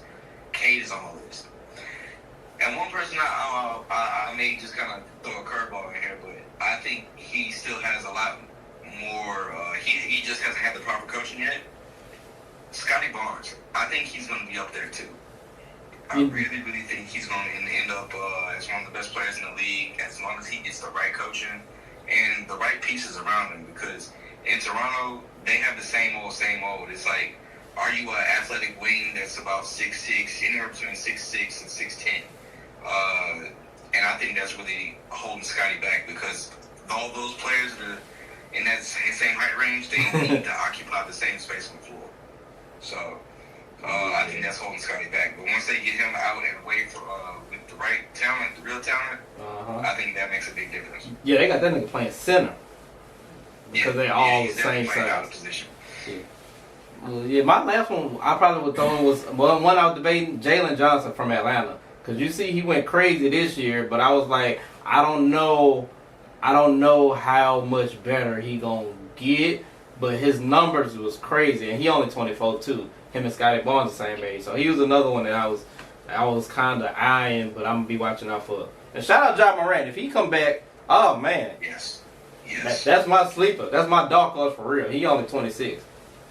The one person I will say has definitely shown and improved to me. Of course, Ja's on that list, like honorable mention, but the other person I would definitely say, Dylan Harper has showed me a lot. Man, yeah, you're right. Who he was in the regular season versus who he is in the playoffs. Yeah, it's like you can see his attributes, like his overall went up in real time. Yeah, like just the heads up plays, the on-court awareness, the cool, calm nature. Dylan Harper is definitely shown and improved. So yeah, he's next up on my list. I'm with you on that one. If one sneak in that nobody really thought that was young, I think it'll be him.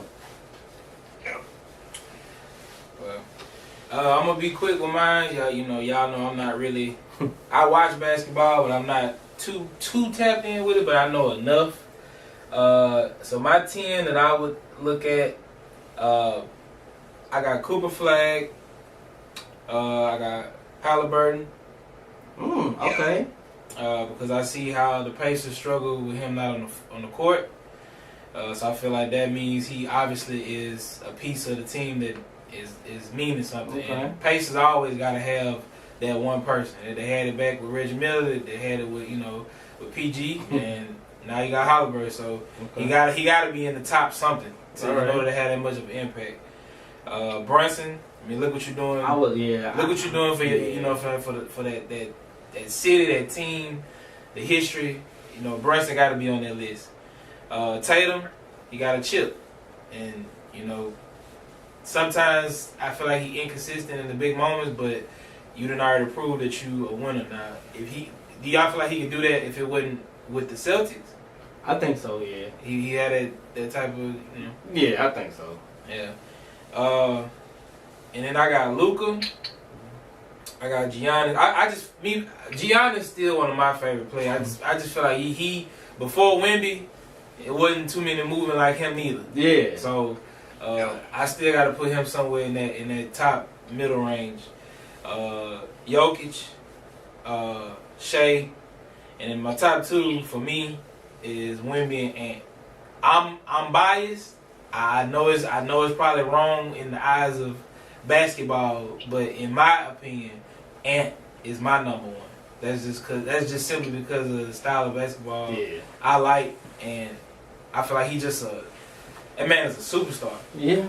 So I feel like of course Wemby probably gonna be the overall wingspan. You can shoot, you can dunk, you got the height and all that, but for me, Ant Ant just a baller, bro. Mm-hmm. Like I feel like if Ant got the right pieces around him, he gonna get a chip. So, but that's to me that was my top 10. I thought we was doing like even some of the older players. I had Kawhi at the bottom, but I think he probably done aged out a little bit or phased out. So I see what y'all. Yeah, I think he probably be. Yeah, I think because he gonna be about 30. Because he my age, so he gonna be like 36. I was like, 35. That's when you kind of start looking like James Harden. I thought we was talking about more so like the people that got maybe drafted, even that was playing with LeBron and them, starting from that period. But y'all talking about future. I mean, you could have probably started with that period, but I just feel like at that age, whatever age, like Paul George and Kawhi and all them, when they hit that 36, 37, you usually supposed to fall off at that age. Yeah. It's just LeBron and them three just made it look like, nah, you supposed to be good till you 40, 41. But I think that's definitely who I got my top 10. Even though I don't watch basketball enough, I still know of these people. I see them enough and know them enough to know that's who I think the top gonna be. Yeah, I feel you on that Brunson. I felt bad leaving him off, bro. I just was like, but I feel like somebody randomly gonna come in the top 10. So I was like, I think LaMelo will be the one that just randomly jump in there. I think LaMelo and Ja gonna be them players that's similar to like a. They're not AI. Yeah. But I feel like they're gonna be they're gonna have that type of career like an AI. It's gonna be, we know your potential, we know what you can do. You're a good player, spectacular player, but I just kind of like the Marbury, Baron Davis like them type of player. Like now, y'all was super good, but you know, you're just not gonna really get nowhere with it. Yeah. So, okay. That's what I feel, but I need my Bulls to do something. Y'all got Buzelis. Matas, and I was thinking about putting them on. I was thinking about he one of the people that randomly could get in the list. Man, that nigga sound like a cough surgeon. I need them. Nah. He played like a Negro. He white and foreign, but he dunk on everything. I'm talking about we need a roster. Oh yeah, we need a roster. Yeah, I need 3 people that I can be talking about the way I. Because right now, bro, I'm gonna be honest with you. My favorite player right now is Ant. Yeah. Damn near about to be my favorite team on some shit. Because. Not mad at you. Yeah, I mean, y'all just like Chicago. I don't see. They just need to. They need to try to make a big move for a big player. Like Levine was cool, but like they need to be shooting for these Giannis and Jaylen Browns, Ant-Mans. Like they need to try to trade for somebody like that. I don't care if you got to give up the whole team. You get somebody like that in Chicago, somebody gonna come play with them. Thanks. I think Giannis then. Might as well. Giannis to me what makes you got to lose? Sense. You know, it's time to get a spark back in that black and red. But you know, we'll see how that turns out. You know. But all right, so in local news, let's talk about these data centers that's popping up in Cenla. I mean, to make it quick. So you know, I've been talking about it a few months ago. We had a huge purchase of some land just outside the city limits. I think it was like $26 million or something like that for a plot of land. Jesus. And we you know eventually found out it was gonna be for a data center in the area, which Louisiana is starting to move into a lot of the data center talks and stuff like that. A lot of people not too happy with that because they feel like the effects on the environment and that in the future it's not going to be worth the trade-off of bringing that type of business and infrastructure into the area.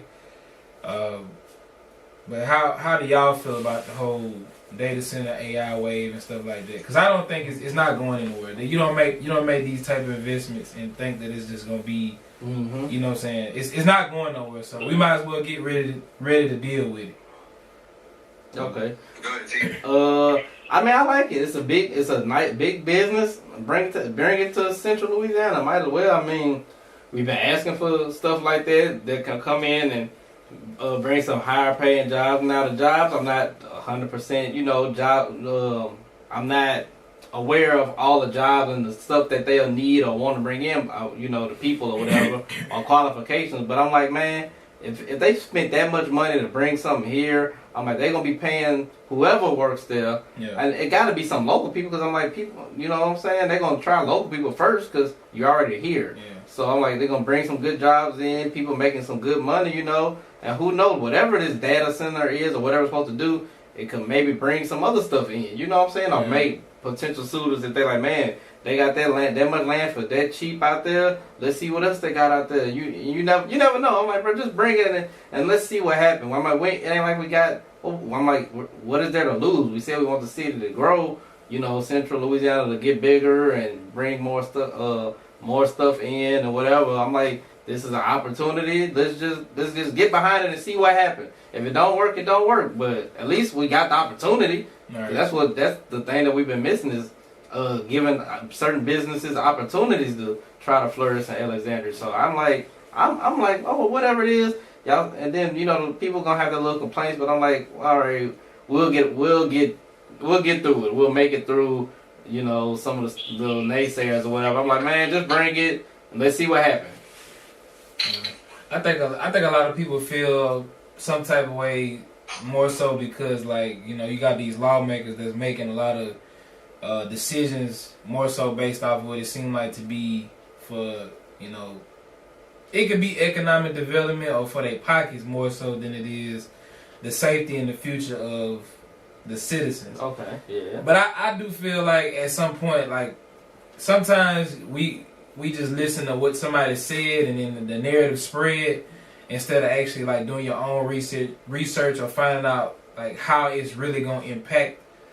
You know what I'm saying? The future instead of because everybody's saying the same thing oh, it's gonna pollute our water and pollute our area and raise the bills. But if you ask that person today okay, so what is a data center? Or you tell them so do you even know what this is for? They probably wouldn't even be able to tell you. They probably wouldn't even be able to tell you what a data center is, why they gonna build a data center, what is it helping with, what is the long term. They don't know. They just hearing what other people say. So I would say it's probably best for people to just do their research or actually look into it before you just criticize what we actually getting as far as industry in the area. Yeah. What about you, Martin? Truth be told, you know what I'm saying, just looking at things, it's really, I can't call it for what necessarily the data centers will do to the environment, because I know that's been a lot of people's concerns and whatnot, but I'm more so on the side with Tevin, and what I mean by that is, a lot of people in where we come from, they are so quick to say no because something is new. They're so quick to just dismiss something, but you never know. This one thing could jolt the community to be able to bring in 70 more businesses on both sides of the river and just in the area. I just hope it ends up being a good thing in the long run, because truth be told, on that stretch of 49, nothing's there. Exactly. Nothing is there at all. I've seen different images of what data centers could look like and stuff like that, and I think you could use how the images that I've seen where they pretty much look like solar panels. Yeah. Everywhere. I think you could use those in other places, and it could be more efficient. But instead of just digging up the farmland and hunting grounds and things of that nature. But I mean, I don't know. I ultimately hope it ends up being a good thing overall for the whole area, because Tevin can speak on this. Growing up in the 2000s, early 2000s, late 90s, you could tell me my city wasn't shit. Is that right? You know what I mean? Like it felt like we had real motion. You know what I'm saying? From things going on, how many people were actually moving around and stuff like that. So yeah, I just hope this is the beginning to revitalizing and just recharging the community in a positive economical standpoint. Yeah. All right. And what with that new industry or new businesses showing up in the area, it's always going to be an opportunity for economic growth and money wise. And I would say if anybody that's listening or watching is you big on investment or stocks, or you trying to find the next thing to put some money into, I ain't no financial advisor, nothing like that, but the next wave is AI. Everybody was saying it was a bubble. This is not a bubble. This shit is the next wave. We had, you had the internet, you had cell phones, you had energy and all that shit, AI is the next wave. Like every company is using AI. Every business is some way incorporating AI. AI is literally taking jobs. And that, while that's not the best, you know what I'm saying, the best thing, it's just all about adaptability. Like we lost Blockbusters. We lost all the things we grew up on because of technology and the internet. Yeah. So I feel like it's a give and take. It's like these new businesses that's up and coming is making it to where, some of these older folks and some of the older way of thinking, they gotta move and get the fuck out of the way. Like it's time to open up new opportunities for whatever's coming down the pipeline. So if you can get into it now or put some money into it, if you don't know exactly where to start and what team look up, just go look up ETFs or index funds and stuff like that, where it's got a group of different AI companies or different data center companies. You can look up a data center ETF, look up AI data centers, whatever type of ETF. Just find a group of them and just start putting money in there, man, because that's gonna be the next wave. Right now, Nvidia is one of the biggest companies that's dealing with AI and computer chips and stuff like that. Computers not going nowhere. Right. Computers not going nowhere, whether we like it or not. They steady coming. They steady finding new ways to make them even more powerful. And the AI and the data centers go hand in hand. So either get on the train or get lost. So that's how I feel about the data centers. Tevin, you want to hit on this LSUA? Oh yeah, man. We got some news that the coach, I think Dimario Jackson, I believe. Yeah, man. He was at LSUA for the last 3 years, and it came out I think yesterday that he's taking a job at Paul Quinn in Dallas. So he's gonna be their head coach. So LSUA losing they're losing the quality coach. I hope, I feel like he made that decision. Took his time to make that decision because I'm like LSUA. He inherited a good upcoming good school, good basketball program, and he kept it at that level. Might even took it up another level once he was here. They had a lot of tournament appearances. They won the conference title, I believe, twice. Young coach, young dude, cool, good dude. Talked to him a few times. So now he going to Dallas, man, to go and try to rewrite that ship. Because Paul Quinn used to have a good basketball program. Then it kind of went down the last 3 years. They ain't been doing so good. So hopefully he can go turn that around. And who knows after that if it's something bigger and better for him. Some people might be calling because, like I say, he's young. He's been successful at the high school level, college level, high school level, NAI level. He's still in NAI now, but I feel like if he does good here, a bigger opportunity might even contact him. So shout out to Coach Jackson, bro. He's real good dude, real good coach too. Yeah.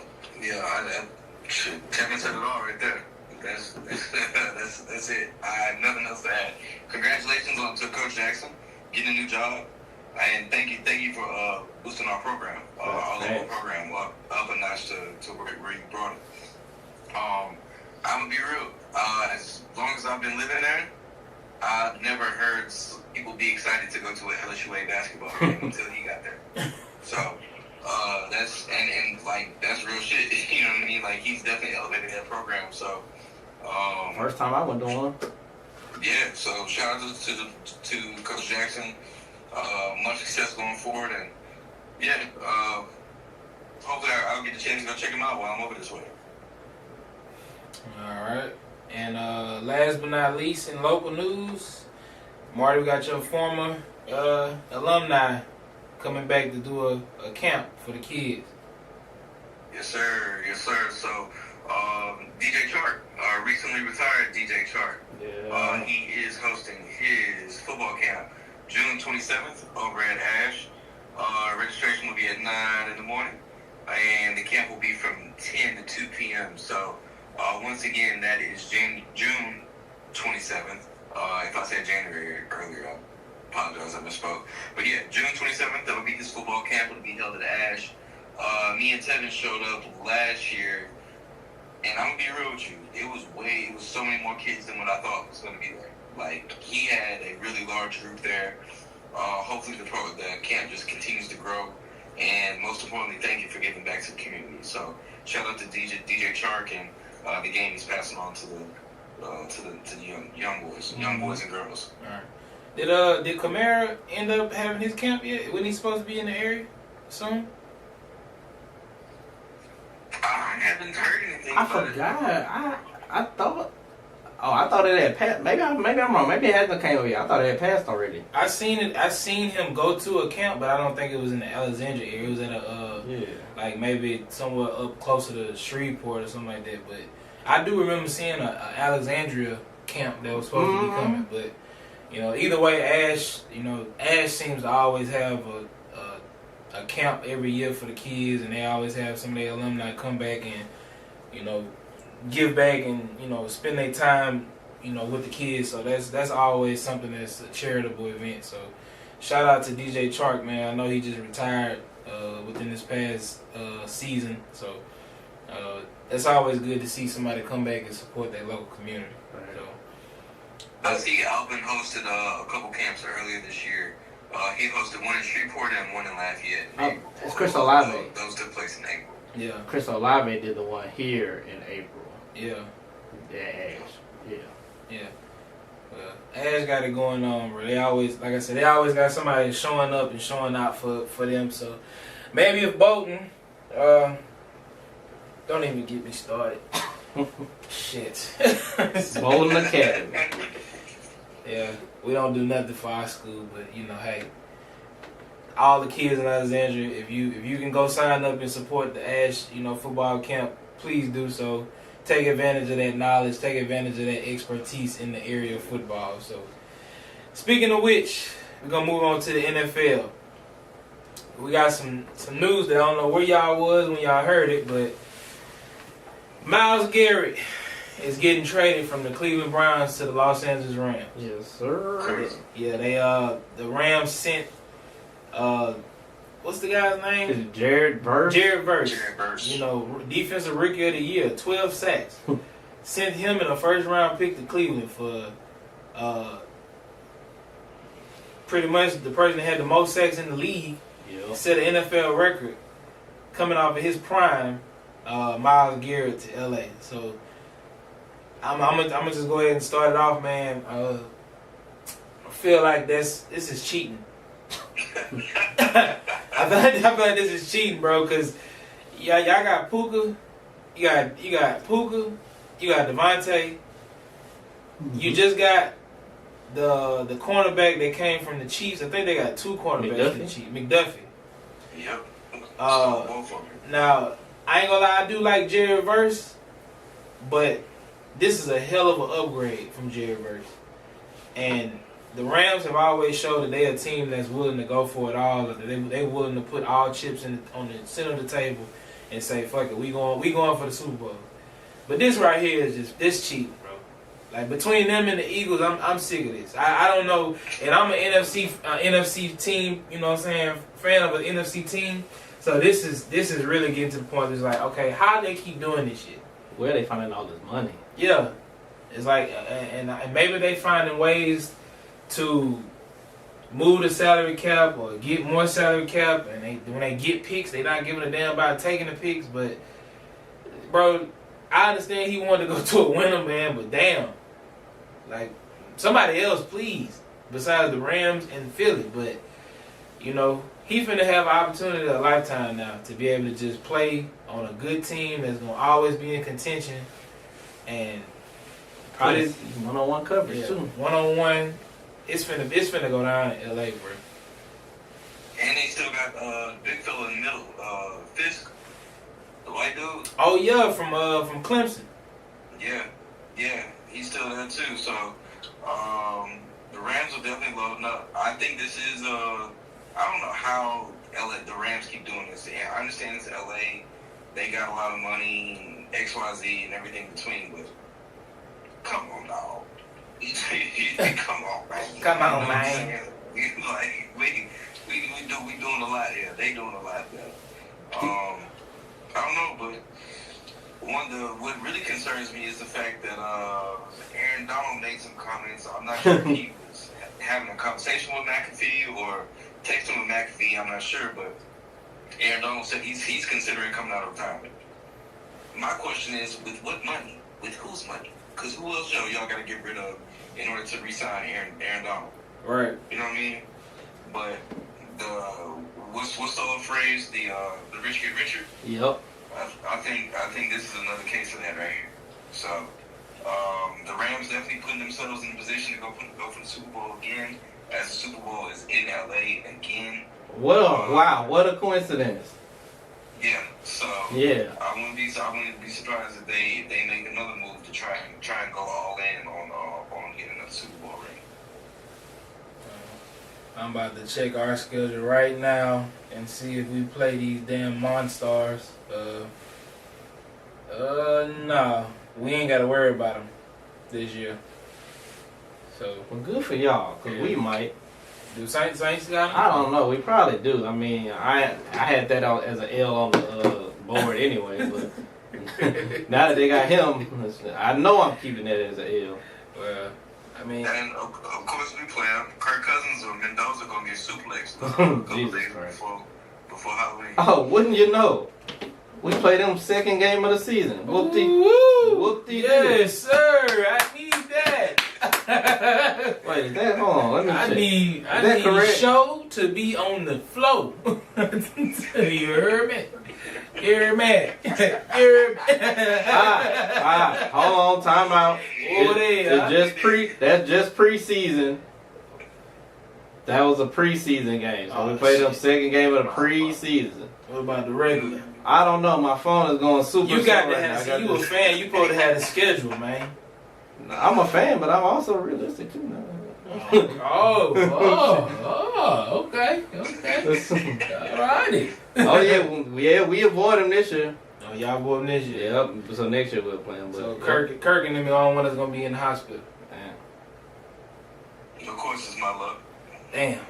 Well, he was swag surfing, but he gonna be hospital surfing in a minute if they let that boy back there. So we might put him in the hospital before the Rams. Damn.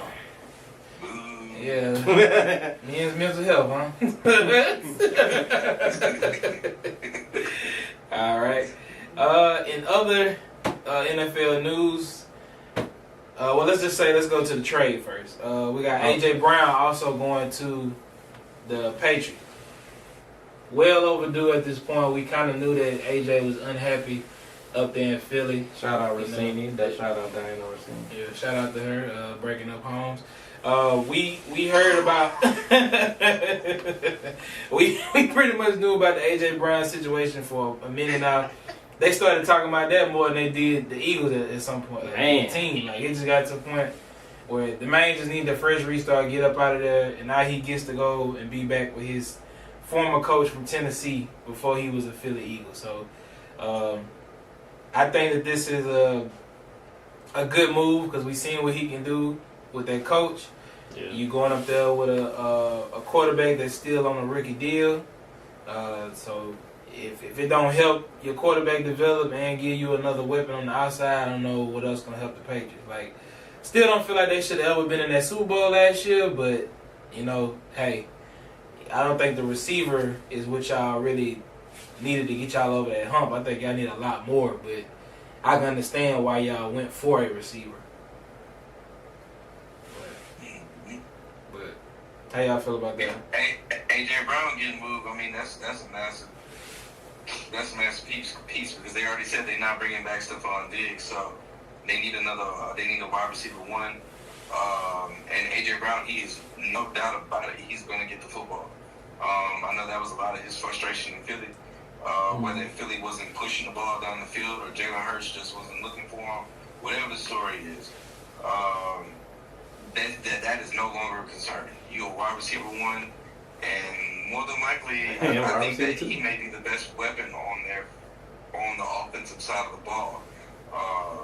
If I'm just thinking correctly off the top of my head of their roster, so shout out to AJ Brown. You know, I'm sure New England gonna pay him again. So.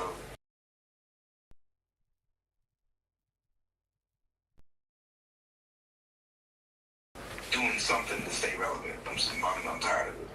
Yeah, and somebody get that boy a damn audio book or Kindle, because if he get mad up there, they not gonna be like Philly. They might get some segregation going on up there in New England.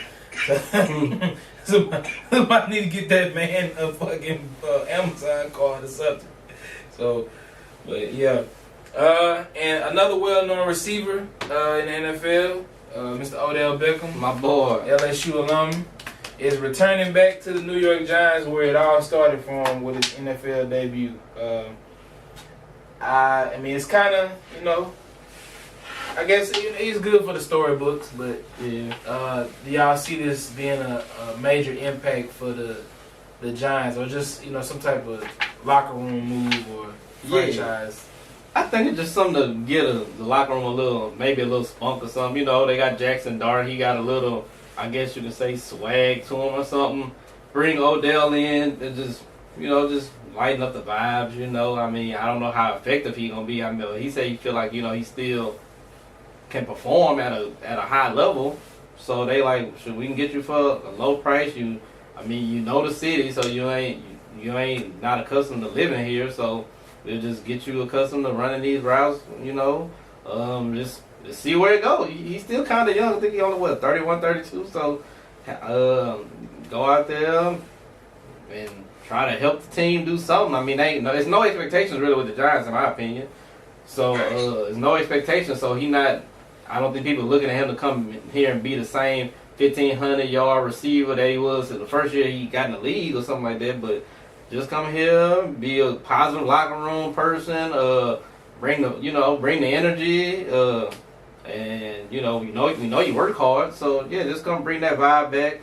Help us probably sell a couple jerseys, a couple tickets, But yeah, I'm happy for him, bro. I hated that he got hurt and that his career has taken so many different turns for such an elite talent. Feel like he's been on a different team. Every year since he left the Giants, it's been like every year he's been on a new team. But now he back home to where it all started, and I'm just want to see my boy go out on his own terms. That's right. I really think that this is just it's a PR move. You know what I'm saying? They got to sell tickets somehow, some way. Mm-hmm. Jackson Dart does some things, but he doesn't do enough to. I mean, shit, he can barely stay on the field long enough to be a real impact player. But because I say that to say because he's always getting concussions and shit instead of just sliding. But yeah, shout out to Odell. Where to get that other contract? Shout out to the Harbaugh brother. This is his second time playing for that Harbaugh brother. So shout out to him for recognizing talent and looking out. You know what I'm saying? So yeah, salute. Yeah. And I feel like, pretty much the same. I think it's something more so for the city, for the team, get some ticket sales. But, it'll be a good little NFL lifetime story, him coming back to the team where he pretty much made his name. Now, I'm not going to lie. If he can, I don't know if he going to come back to being what he was for L.A., but if he can maybe be like 70% of that, with that new offense they got, they have fully revamped that wide receiver room. You still got Neighbors that's coming back off of his injury. They got Darnell Mooney from us, which I feel like Darnell is pretty much that they new version of Wan'Dale Robinson in a way. Yeah. And if he can return to his form, what he was for us, then maybe he'll be useful. But I think if Odell can go up there and at least show a good 70% of what he was and what he could be, I think it could really revitalize him in a way to where if this your last year or this how you want to be sent off with your team, then your legacy can kind of be set in stone with this year if it play out the way it's supposed to. But I mean, I'm all for seeing him pretty much return where it all started and kind of just put a new narrative on his time in New York, if you will. So, but I mean, we already just 1 week into the new year, the new league year starting, and you know it is a little bit early, but I got to cap it off with this before we get out of here. Okay. Early Super Bowl predictions based off some of the moves we've seen and based on the rosters that we have. What's y'all feeling? Rams have gotten better. Patriots have gotten better.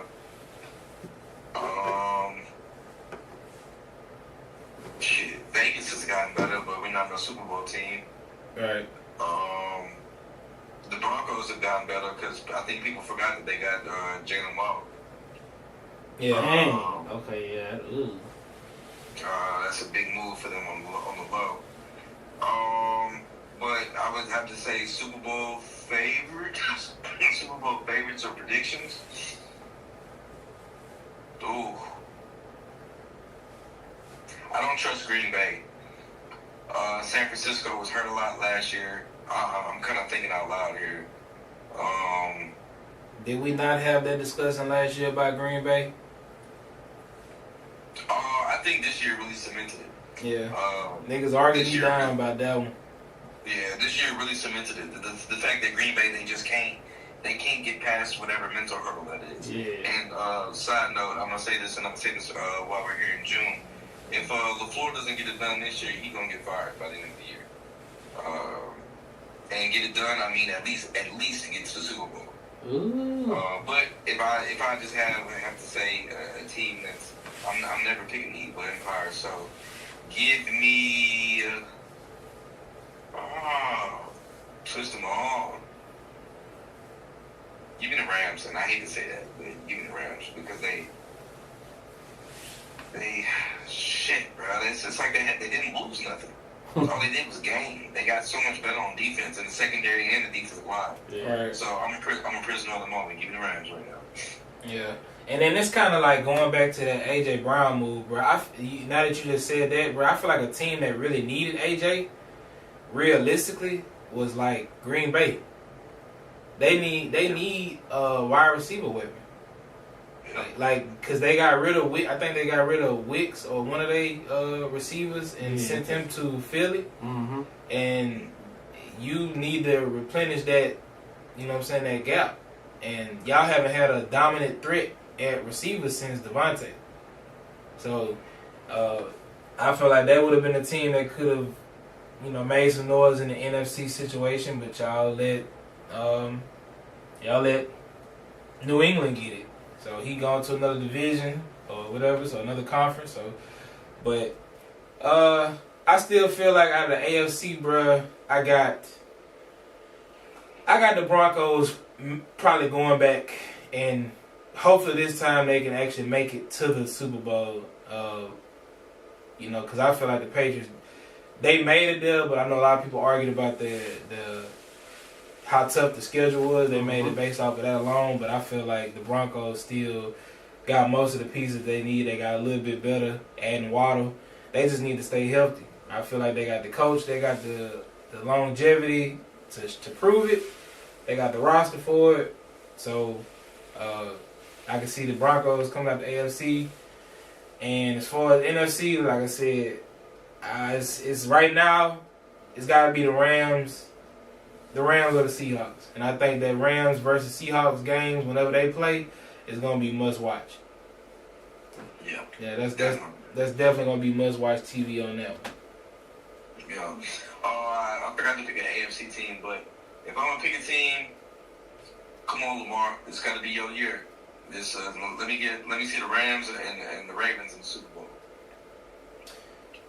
We got the Ravens on our schedule in October this year. I think about game 6 or 7. So I'm gonna be honest. I just feel like at this point Lamar kind of done peaked or showed us who he is.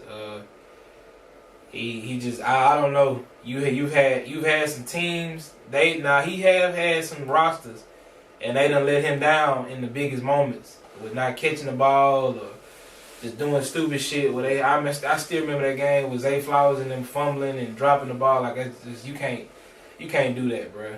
But at the same time, I think also, you know, the older Lamar get, he gonna lose some of that steam. So your best years are a little bit about to be behind that line a little bit if you don't go ahead and capitalize on it now. So, I don't know. We'll just have to see. The AFC ain't getting no easier for them. Nah, for nobody. Yeah. All right. I'm going two teams that never made the Super Bowl. I'm going Houston versus Detroit. I don't know why. Most typed up Super Bowl ever. I don't know. I like CJ Stroud. I always just liked him as a quarterback. They got a solid defense is solid. It's just him on that offensive side. Can he not have as many turnovers like he pretty much lost them the last two the last two times they went to the playoffs. He pretty much lost them games. So Yeah. I think he got something to prove. They got I think they drafted a receiver, the rookie receiver. Nico's coming back. He always kill. Tank Dell coming back from the injury. Gonna see what he look like. So I like them. And then Detroit, I just think that this is their time to finally get over their hump. Well, I think this is their last hurrah. Going with this team, going with Goff as they leader at the helm. So they got him. They got one of the best running backs in the league in Jameer. You got one of the best receivers in St. Brown. One of the best tight ends in Laporta. So you got talent even on defense. Arnold at corner. You got some other players. So I just think obviously Dan, the coach, is gonna have them locked in and stuff. But I think they just think it's their time to put it together, man. And we gonna see something new this year. So that's the two teams I'm gonna just go with and rock out with. Yeah. AFC, like I said, I got the Broncos, and then I'm gonna throw the Bills in there. I know how Marty's feel about Josh and all that, but them boys, they finally got they got DJ Moore over there. They haven't had a receiver like that in a while. They haven't had a receiver with that type of name since Diggs. So we'll see how that plays out. And also NFC, like I said, I got the Rams. I think the Eagles may lose a little steam.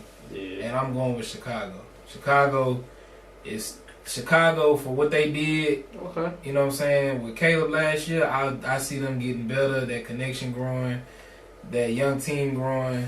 I wouldn't be surprised if Chicago be in there within the next 4 or 5 years. So. I can rock with that. Yeah, so. That's Chicago, nigga. Atlanta, at least pinch the bitch. I need y'all to do something. You know what I'm saying? At least do something, right? I mean, shit. That's all I'm gonna say. I mean, we done played these teams. Yeah, I know that Garrett going to LA to make a difference, but we beat LA. You know what I'm saying? We got the potential. We have the potential. Just do what you gotta do, man.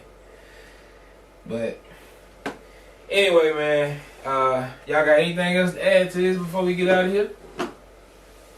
I'm nothing. I'm good. I feel like we went ahead and knocked out this episode here. I love the mental health topic conversation. Mm-hmm. It's important, and I know for sure that topic will carry on throughout the rest of the month, especially, you know what I'm saying? I know how we rock on the show, so yeah, for sure. I feel like we got everything off today. Yep, we got through it. Yeah, we got through everything on the list. That nigga tell me. We gotta do it. Man, I ain't gonna lie, I got like 2 hours of sleep last night, dog. Man, look, that's a part of mental health too. Get your damn rest. Yes, rest. You feel what I'm saying? But all right, well, as always, man, please make sure that y'all support the pod. Make sure that y'all, if you visual, you watching the podcast on YouTube, make sure you like, share, subscribe, do all that good stuff. Tune in every Tuesday as we drop y'all with these topics, man. And like I said, remember, it is Men's Mental Health Month.